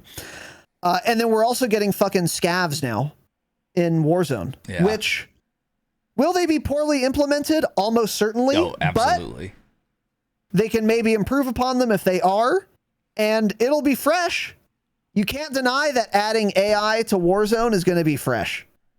Yeah. So I'm pretty fucking excited to drop here. I'm excited to see this. Yeah. Also, our black helicopters thought, Raz and I were talking about this, I think yesterday, is this may be kind of a precursor to, this escape from Tarkov mode that everyone's been talking about, rumored to be coming to Modern Warfare 2022 for the past year. This may be the first implementation of them testing out how AI works against players. That was my only thought, because this is kind of just a weird thing to think of an ad. But if MDub's going to be doing something like this, then maybe that's kind of why they're getting it in now, so they can get it all figured out. So that once we get MDub's, new Warzone 2, it'll probably be, there will be 50 AI on the map that we have to fight always, right? So that'll be fun. And they'll be roaming randomly. And the AI will be in bombers bombing you. So this is just a precursor to what we're going to get in the future, I think. Yes, yeah. And even if you set aside the Tarkov consideration, which I think is worth mentioning, as you did, we have seen BRs starting to implement bots before this. Now, they're disguised as real players, but like Fortnite, there are bots in lobbies now. PUBG has bots, interspersed with real players. PUBG also has bots now. So this could be also them testing bots who hot drop and roam the map, just like players do, to help fill out lobbies. This could be something they do for really low SBMM brackets. If you're a 0.5 KD, 0.3 KD, and you queue for Warzone, maybe half of your lobby is literally bots, and you just don't know it. Dog shit trash bots, yeah. This could be a precursor. This could be them attempting to test their AI for a lot of reasons. Those are two.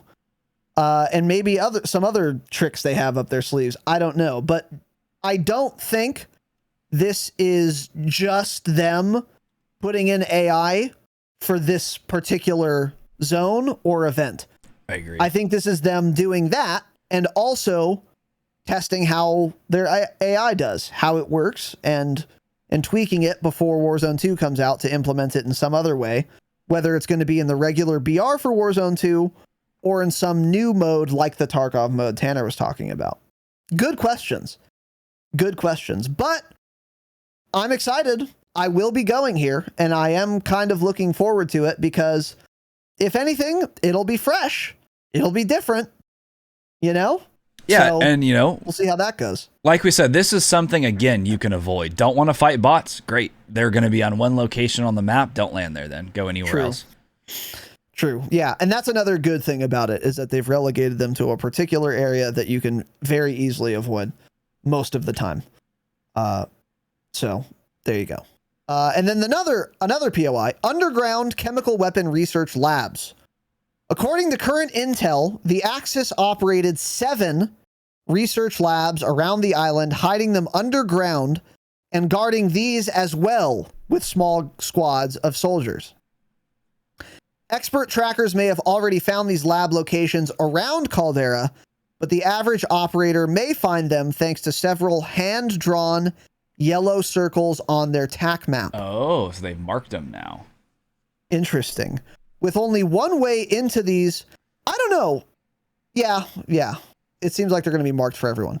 With only one way into these facilities, your squad better have an escape plan before the circle collapses, or enemy squads threaten your chances at walking away with phenomenal loadout items, which may include gas masks and Nebula 5 ammo. Like, gas masks are phenomenal. Okay, so this obviously is most similar to the Warzone bunkers we had. Some of them required keypads. Those ones had the best loot, the little and they codes, weren't marked on the map, really. and some of them didn't. But yeah, differently, those were not marked on the map. These appear to be, or will, how would I phrase that? It doesn't matter. It appears that they will be marked on the map. That's cool. I liked the bunkers. I think they were neat. They were pretty hot most of the time in Verdansk when they existed, but they had really good loot, and there's only one way in and out, so there is a high risk, high reward kind of gambit, which I think is good. And then also the AI is going to be in these areas as well, which I think is kind of neat. I like this. I like it a lot. What are your thoughts, Tanner? Yeah, again, areas that you can just avoid, but I would imagine these bots are going to be very easy to kill, by the way. They won't kill very fast, and you'll probably kill them relatively easily, because it's something they have to balance for all skill levels. So they're not going to make them, like, insane so that, you know, your team's going to go in there and literally get wiped to one of these. I just don't think they'll be that difficult. It's just something else to kill and get loot from, probably. So I'm not worried about this. I think this will be fun. So a lot of new little areas coming to the map. And, you know, I'm sure we'll also see some other little changes to things they haven't mentioned.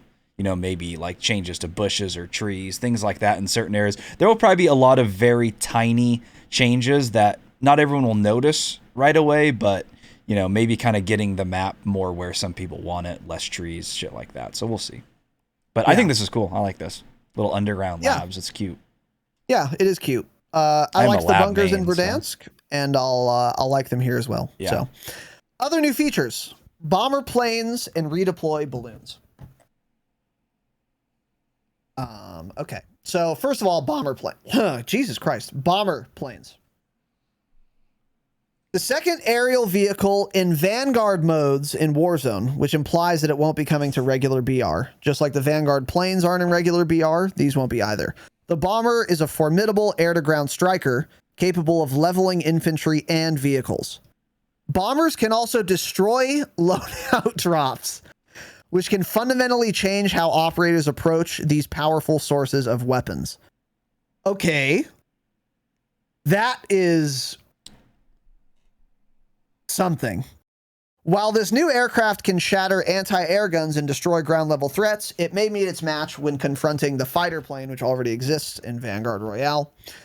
Alternatively, drop into a stationary or truck-mounted AA gun and bring them things down with Vim and Vigor. Change it. Furthermore, players can expect to see health decreases to both planes as part of this update. That's good. Making them easier to shoot down should they pose a threat to you or your squad. So this is only going to be in Vanguard Royale or Vanguard Resurgence, I guess. So I don't really care. Yeah. I do think it's fucking hilarious they can destroy loadout drops, though. I think that's a really bad change. This would be an expert way to grief the entire lobby because you can theoretically, or ostensibly, whatever, destroy the community loadout drops as well as the ones people call in.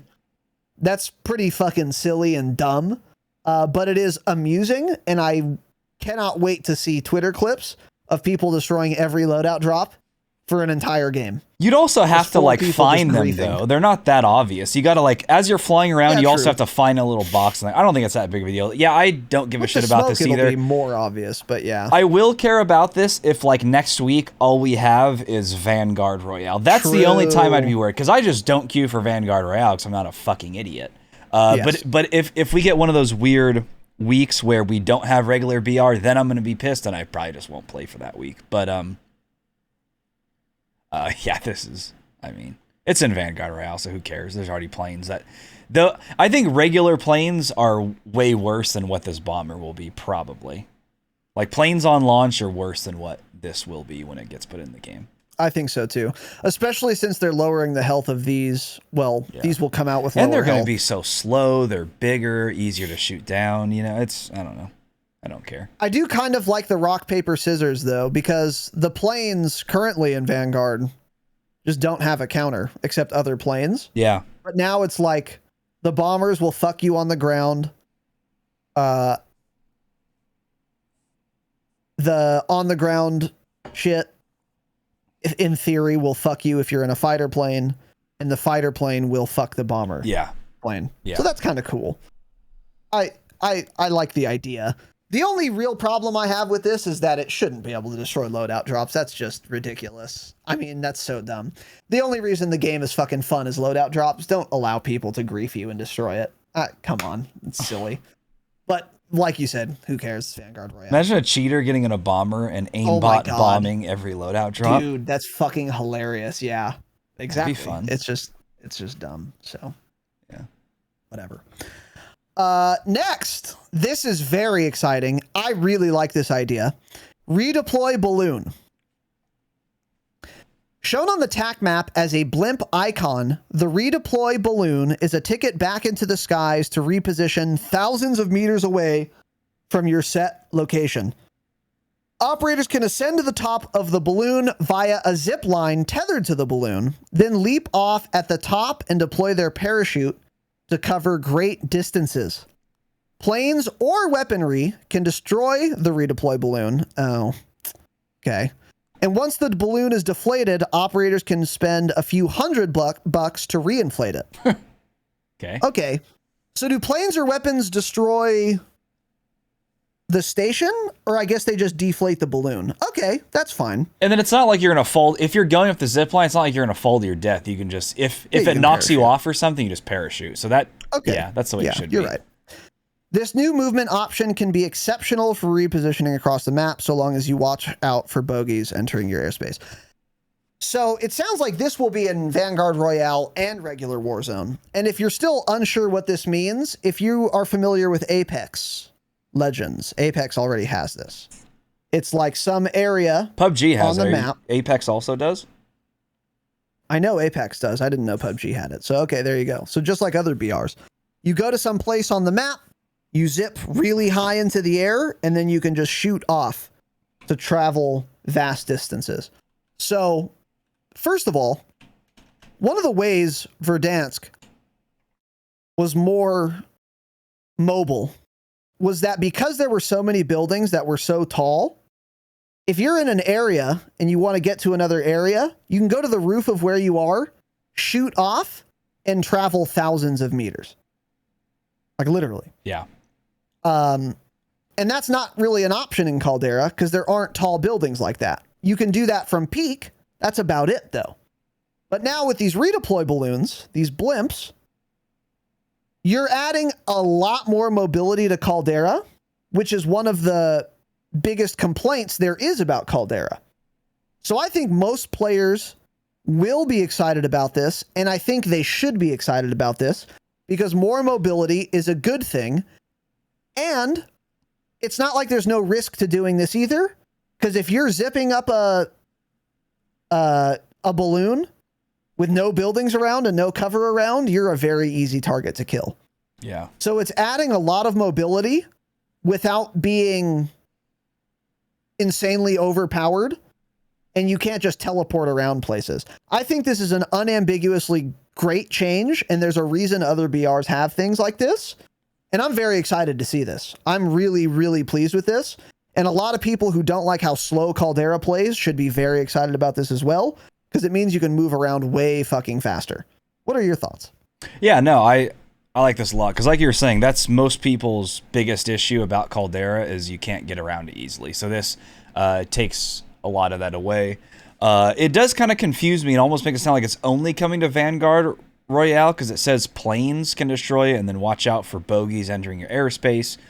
So I don't know. I hope that's not the case. That would really suck. It would actually almost... Well, never mind. I was going to say maybe it would make sense because there's no helicopters, but there's planes in that mode anyways. So I don't know. Oh. I do hope this comes to regular BR though too. We'll see about that. I wish they would just make that clear in this blog note, or in this blog that's 4,000 words, 20,000 words. I mean, actually, just tell us what mode this is coming to. I'd like to know. But regardless, this is a good change. I would like to see this in regular BR for sure. I think this is very fun.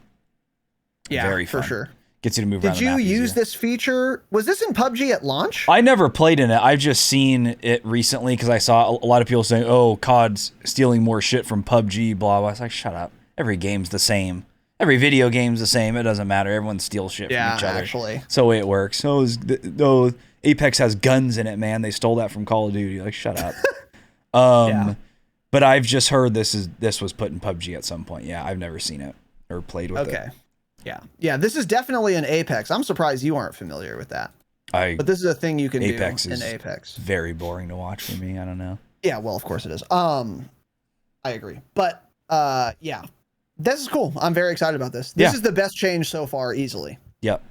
Because it's just good. There's all upside to this. And if you don't like it, don't use it.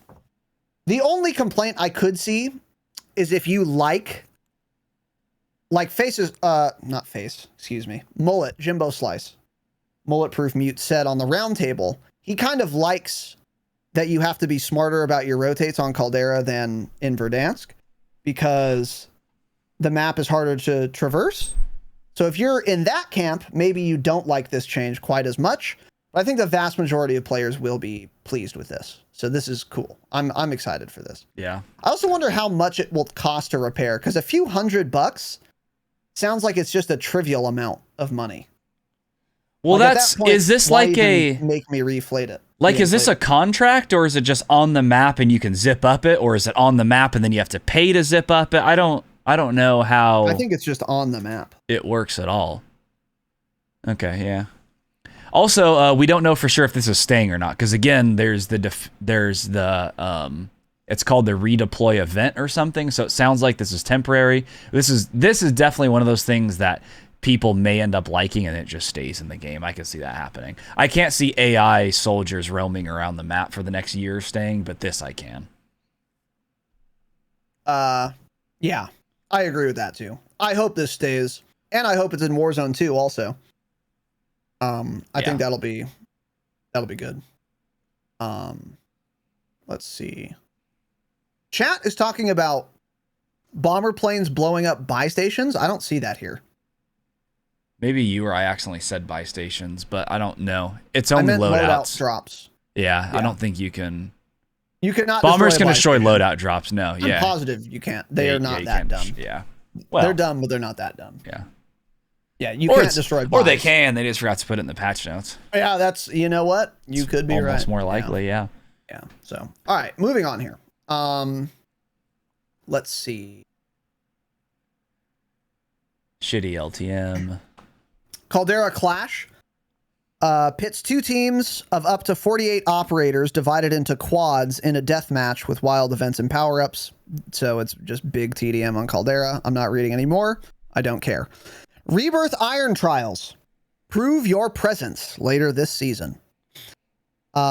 Rebirth Iron Trials is a BR variant custom made for highly competitive players.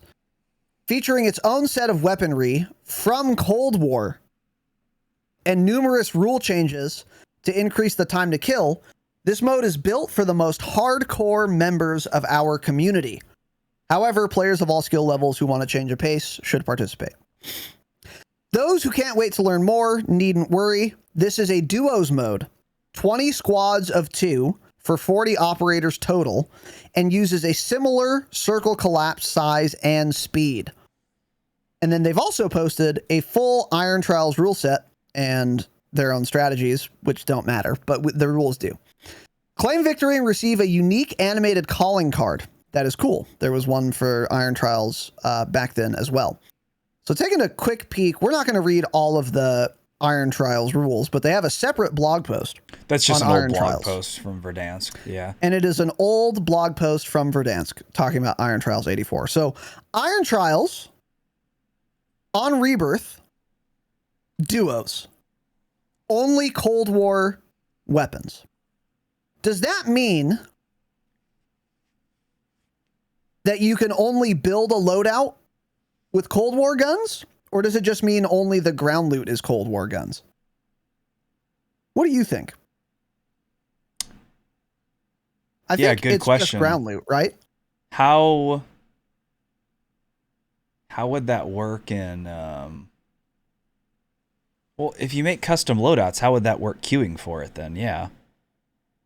Is it going to be like Vanguard where it just tells you this doesn't work for this mode or what? I'm confused. Yes. That's how they would do it, but it's unclear if this is Cold War guns or only or not.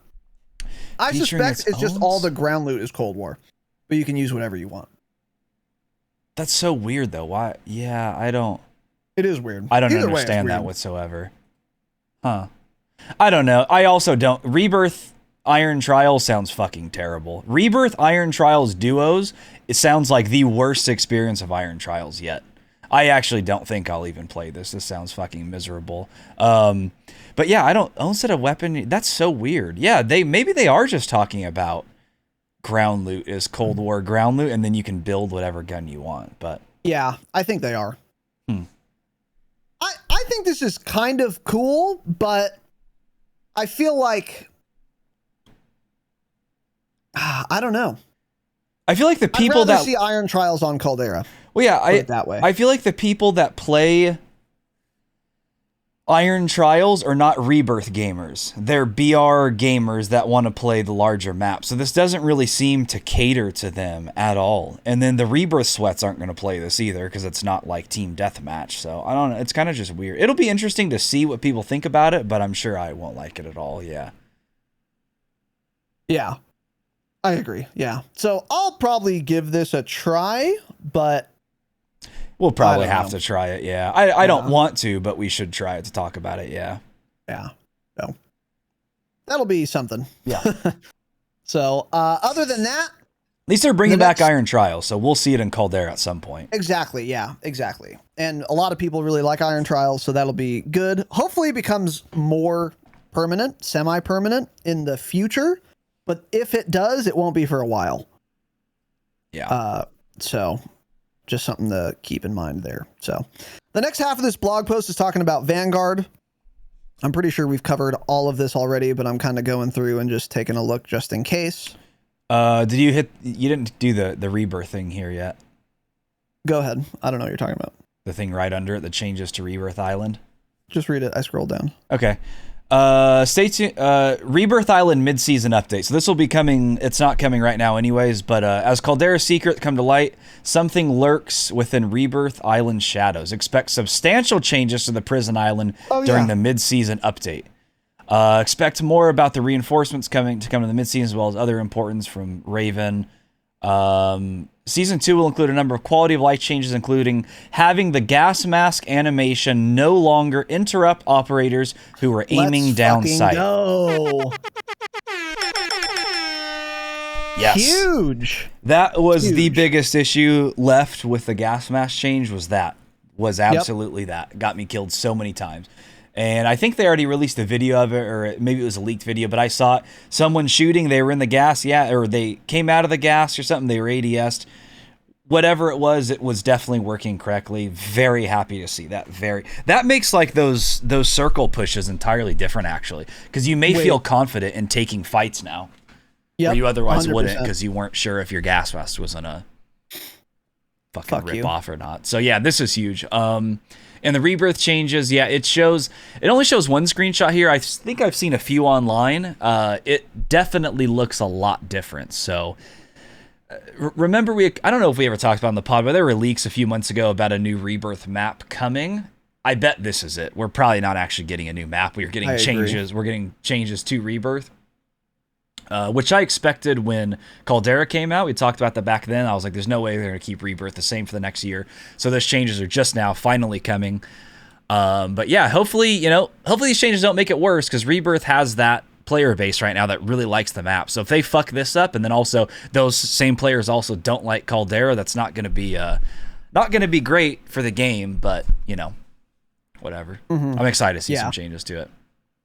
Yeah, I suspect you're right. I don't think there's going to be a new Rebirth Island or new small map like that on this client of Warzone. I think there's going to be a brand new one for Warzone 2 whenever that comes out.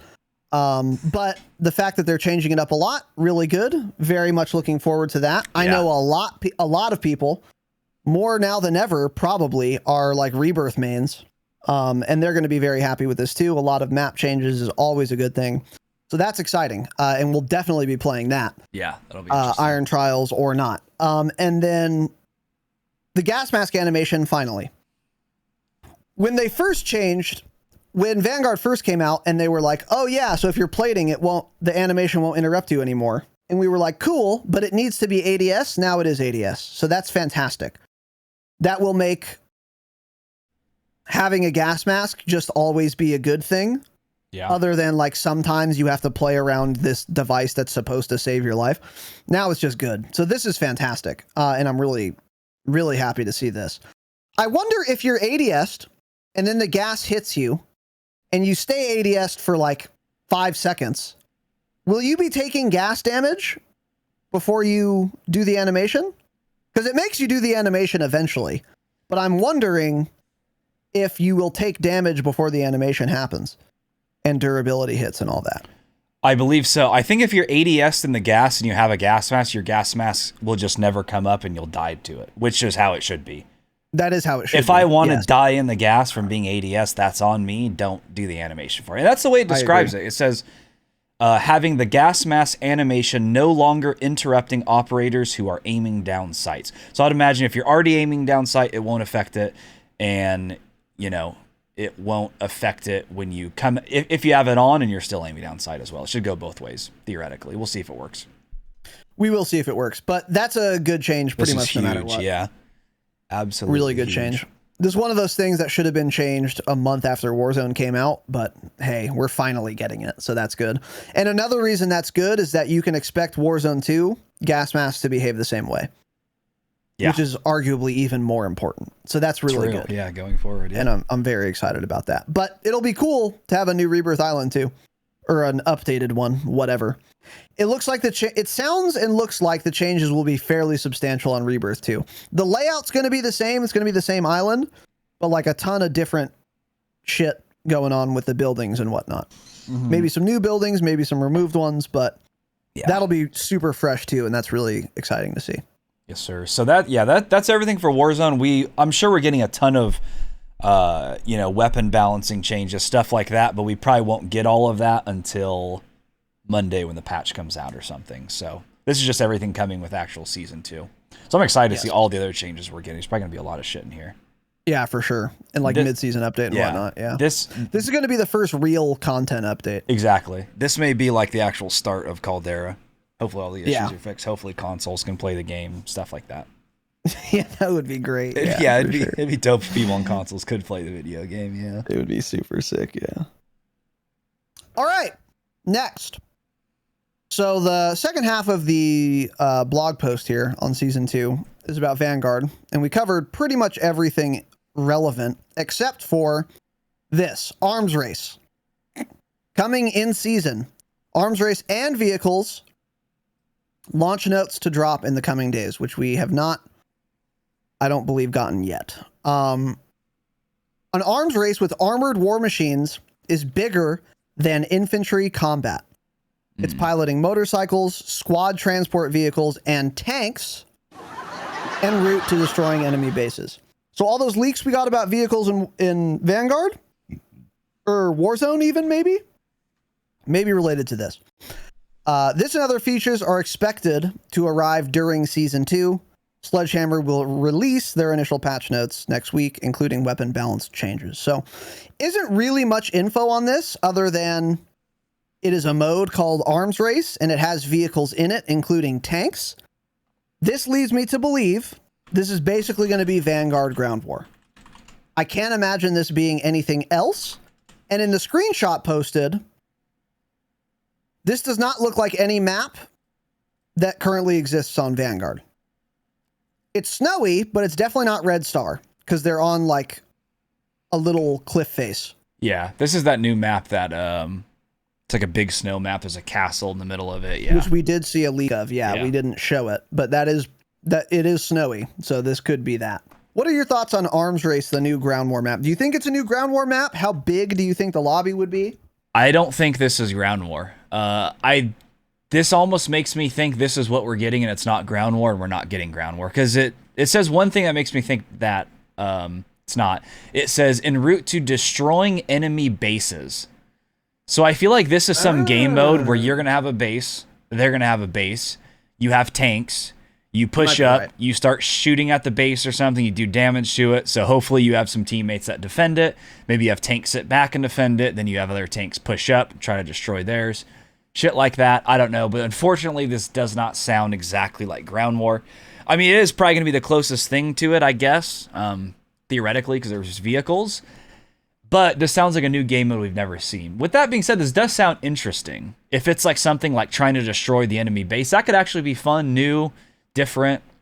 I think that could be cool. Yeah. So I'm excited to see how that's implemented. Yeah. But unfortunately, it doesn't sound exactly like Ground War, which is what I was hoping. Yeah, but this could be even better, or at least as good, because Ground War is like Dom, and it's like, I don't play Ground War to capture fucking points anyway. So if there's some new objective that I'm not going to do either way, I don't know if I really care that much. Yeah. So what do you think the lobby size is going to be? Similar to Ground War? Yeah, I would imagine it depends how big this map is, I guess. I'm thinking like probably 32 though, 16 versus 16, if I had to guess. Okay. But yeah, this sounds exciting. I'm excited to see how this plays out. This sounds fun. Yeah, hopefully the tanks are destroyable, unlike in MDub. But this could be a lot of fun for sure. Yeah, definitely. Yeah. Coming in seasons. This isn't on launch either, so we don't know. This will probably be in the mid-season update or maybe a couple weeks down the line or something. Yes, indeed. Indeed. So now, last thing I think we're going to cover is the, what is this called? The Riot Shield, the Zombies Riot Shield. The Decimator Shield. Explore Terra Maledicta to discover the Decimator Shield, an all-new wonder weapon offering superior protection and the mighty Decimation Blast ability. With a unique personality of its own, the Decimator is only too happy to help Craft's freedom fighters take down Paul's Undead Army. Change it. So in the screenshot, you can see the Decimator Shield. It is a Riot Shield with a big opening for you to look through. And it's also got like 3 eyeballs on it. It's the creepiest, ugliest thing I've seen. So it's like a meat shield. Yeah. And I'm assuming this Decimation Blast is like a fucking laser beam coming out of the eyeball. That's all it really says on the Decimator Shield. But it looks like it will have offensive capabilities. They call it a Decimation Blast ability. So I'm thinking maybe it has ammo like a rocket launcher would. So it's like one round at a time, and you can only hold like 6 spare. It might take rocket ammo, and it will protect you from damage because it's a shield. And then also you can fire up to 6 or 7 rockets or blasts with your rocket ammo. That's kind of my guess, but I don't really know. But it doesn't sound terribly fun to play with. You don't Maybe really that big eyeball just flies out of it and hits the zombies and comes back or something. I don't know. Yeah, it's possible. Like a little boomerang, that boomerang thing. What are your thoughts on the decimation blast ability on the decimator shield? Yeah, I don't know. I think I'd just rather have like a gun or something like that. Like Cold War did wonder weapons really well, but this is the first one to come, I guess. So, and the zombies suck so far. So we'll see. I am glad we went from having no wonder weapons to getting 2 in the season, though. That is true. If this is actually a wonder weapon, we'll be the judge of that. Yeah, indeed we will. So, moving down here, there are going to be 4 new weapons in Warzone and Vanguard. And zombies, I guess. So, first of which is the KG-M40. Workhorse assault rifle, naturally steady and accurate. So in the screenshot here, it looks like fucking weird. Really long and thin. We've got like a wire stock. Looks like a Gorenko anti-tank rifle. It's about as long as that too. It's actually an 8 super foot long rifle. Yeah. Yes. So adopted across several Scandinavian armies during the war. Blah blah blah. The KG-M40 is a high caliber, fully automatic weapon that rivals the first 3 assault rifles unlocked in Vanguard. It's like the STG. Boasting the second highest damage per shot in its category. Wow. A similar effective range to the NZ41 and a fire rate above 600 RPM, which is about normal. This weapon can be a strong contender in mid to long distance engagements. Its strengths can be fully unlocked when an operator can control its recoil, a mix of horizontal and vertical kicks like the Cooper carbine, but with slightly better centering speed. Means it returns to center slightly faster than a Cooper carbine. That sounds pretty good. This, based on that description, this gives me heavy AMAX vibes. Decent fire rate, lot of damage per shot, and a decent amount of recoil too. Seems like it could be a pretty fucking good gun, which we desperately need for a Vanguard AR, particularly in Warzone. What are your thoughts? Yeah, let me know what the bullet velocity is on it, and then I'll... That's a good question, I know. We can judge it. But, I mean, yeah, it sounds good. Of course, they always make these guns sound good, right? So, but second highest damage per shot, that almost was making me think like BAR vibes. What's the BAR fire rate, I wonder? Fucking slow. It's pretty slow, but 600 isn't too high either. Yeah, above 600. So yeah, if it's like 650, that would be like an AK. Yeah. So I don't know. This could be something good, maybe like at the recoil booster to give it a little bit more fire rate, and it's reaching out to longer distances. Yeah, it sounds pretty good. Yeah. I'm excited. It's based on the description, it sounds like it could be a very good gun. Yeah. Curious to see how it handles, because they don't mention the handling here. And if it's this chunky, it's probably going to be pretty immobile. Yeah. As far as ARs go. Yeah. I think that's also why I'm thinking BAR vibes, because it's so long like it. I was thinking like a slow moving AR. Yeah. Yeah. So there you go. Next is the Whitley LMG. And these are both going to be at launch, by the way, as soon as season 4 or season 2 comes out. Heavy long range machine gun, the Whitley LMG. Cumbersome but consistent. So I don't care. It's an LMG. It has a drum magazine. Doesn't block your screen. Doesn't block your screen. Like the Bren. Yeah. Yeah. I don't know. I have nothing to say other than that. I mean, it looks like an LMG. It's going to behave like an LMG.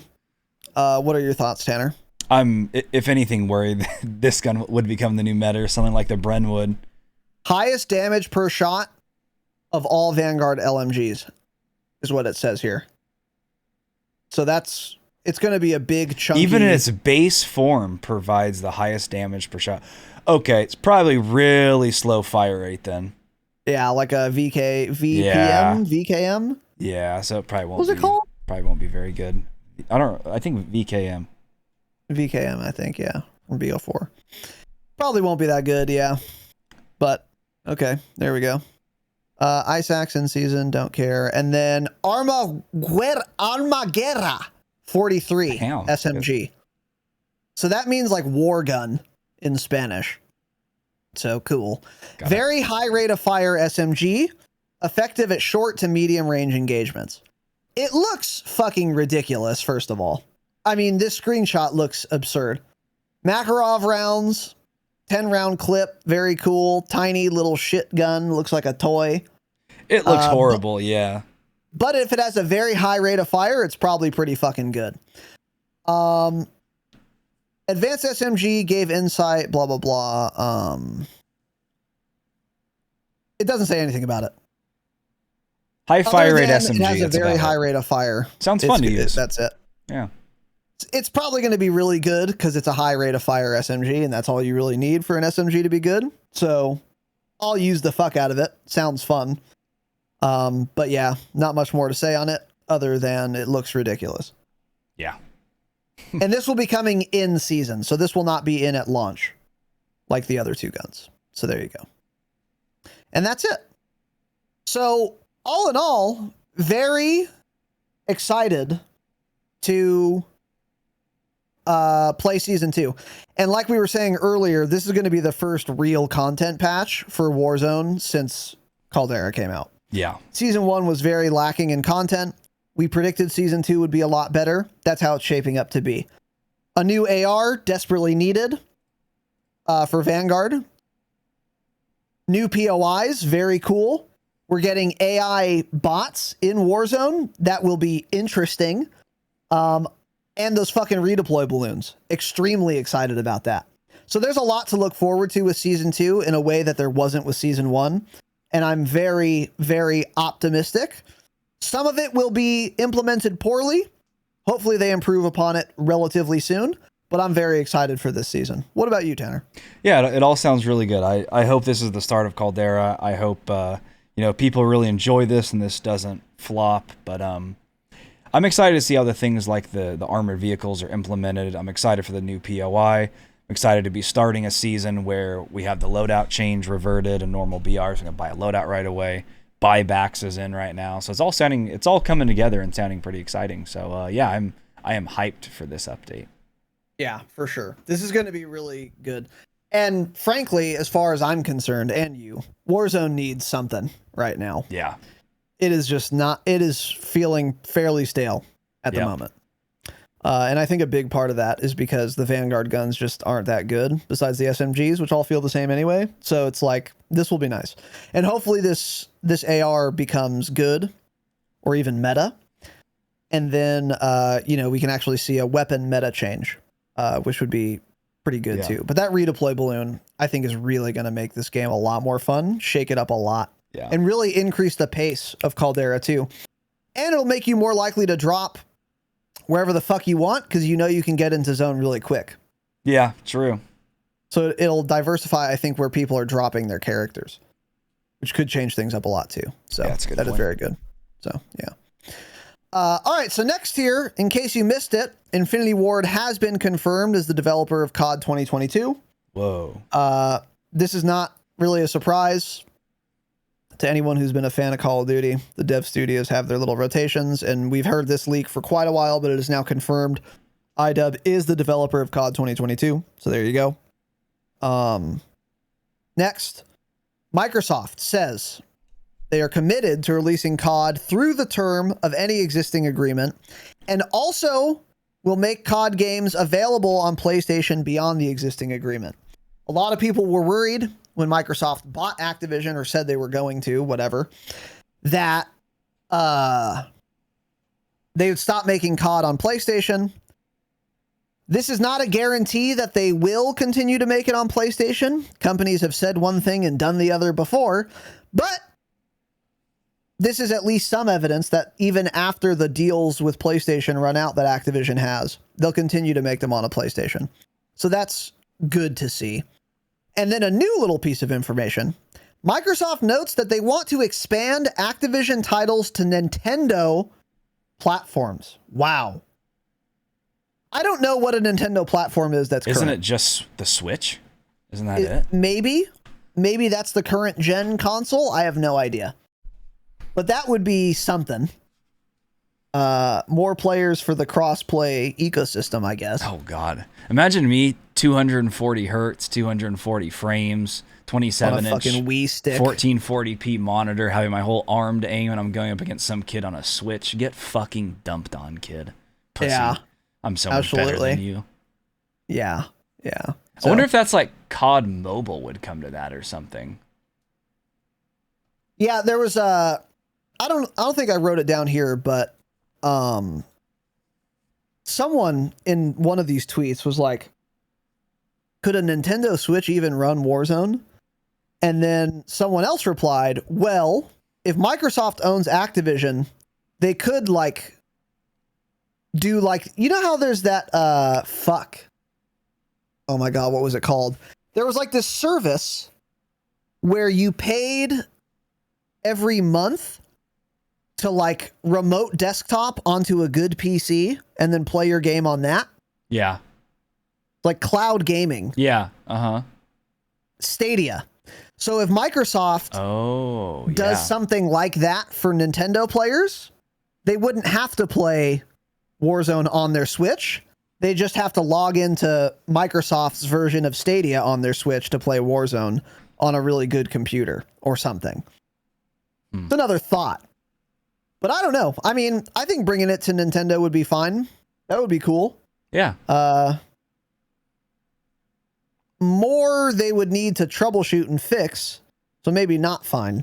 That's true. There's probably a lot of issues on something like that. Yeah. I mean, it won't be like we won't be seeing this iteration of Warzone on a Switch by the end of this year. No, I mean, this is probably like way in the future. Also, maybe there's Nintendo consoles that are in development that we don't know about. I don't pay attention to Nintendo ever. They may be coming out with like a new PlayStation or Xbox that maybe the Microsoft president knows about and kind of just leaked there. Who knows? So, yes. Because when was the last time Nintendo had an actual console? It was like the GameCube, wasn't it? Have they even had anything since then?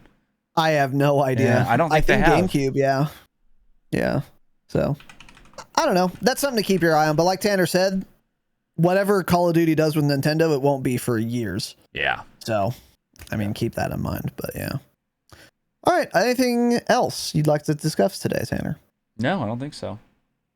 All right. So other than that, very excited for season 2.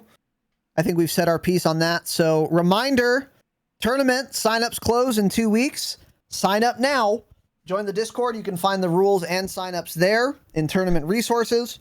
Once again, patreon.com/the Dropshot is the best way to support the program. 7 bonus episodes a month, monthly hangouts, and more. For you Damascus patrons, our first ever scheduled planned hangout is this Friday, tomorrow, the 11th at 7 p.m. Pacific time. The itinerary is posted in Discord in the announcements, so you can see what we're doing and when. Boys and girls, that is it. Thank you all for watching. Thank you for listening. Have an excellent evening, of course. And as always, remember, stay humble. Stay humble.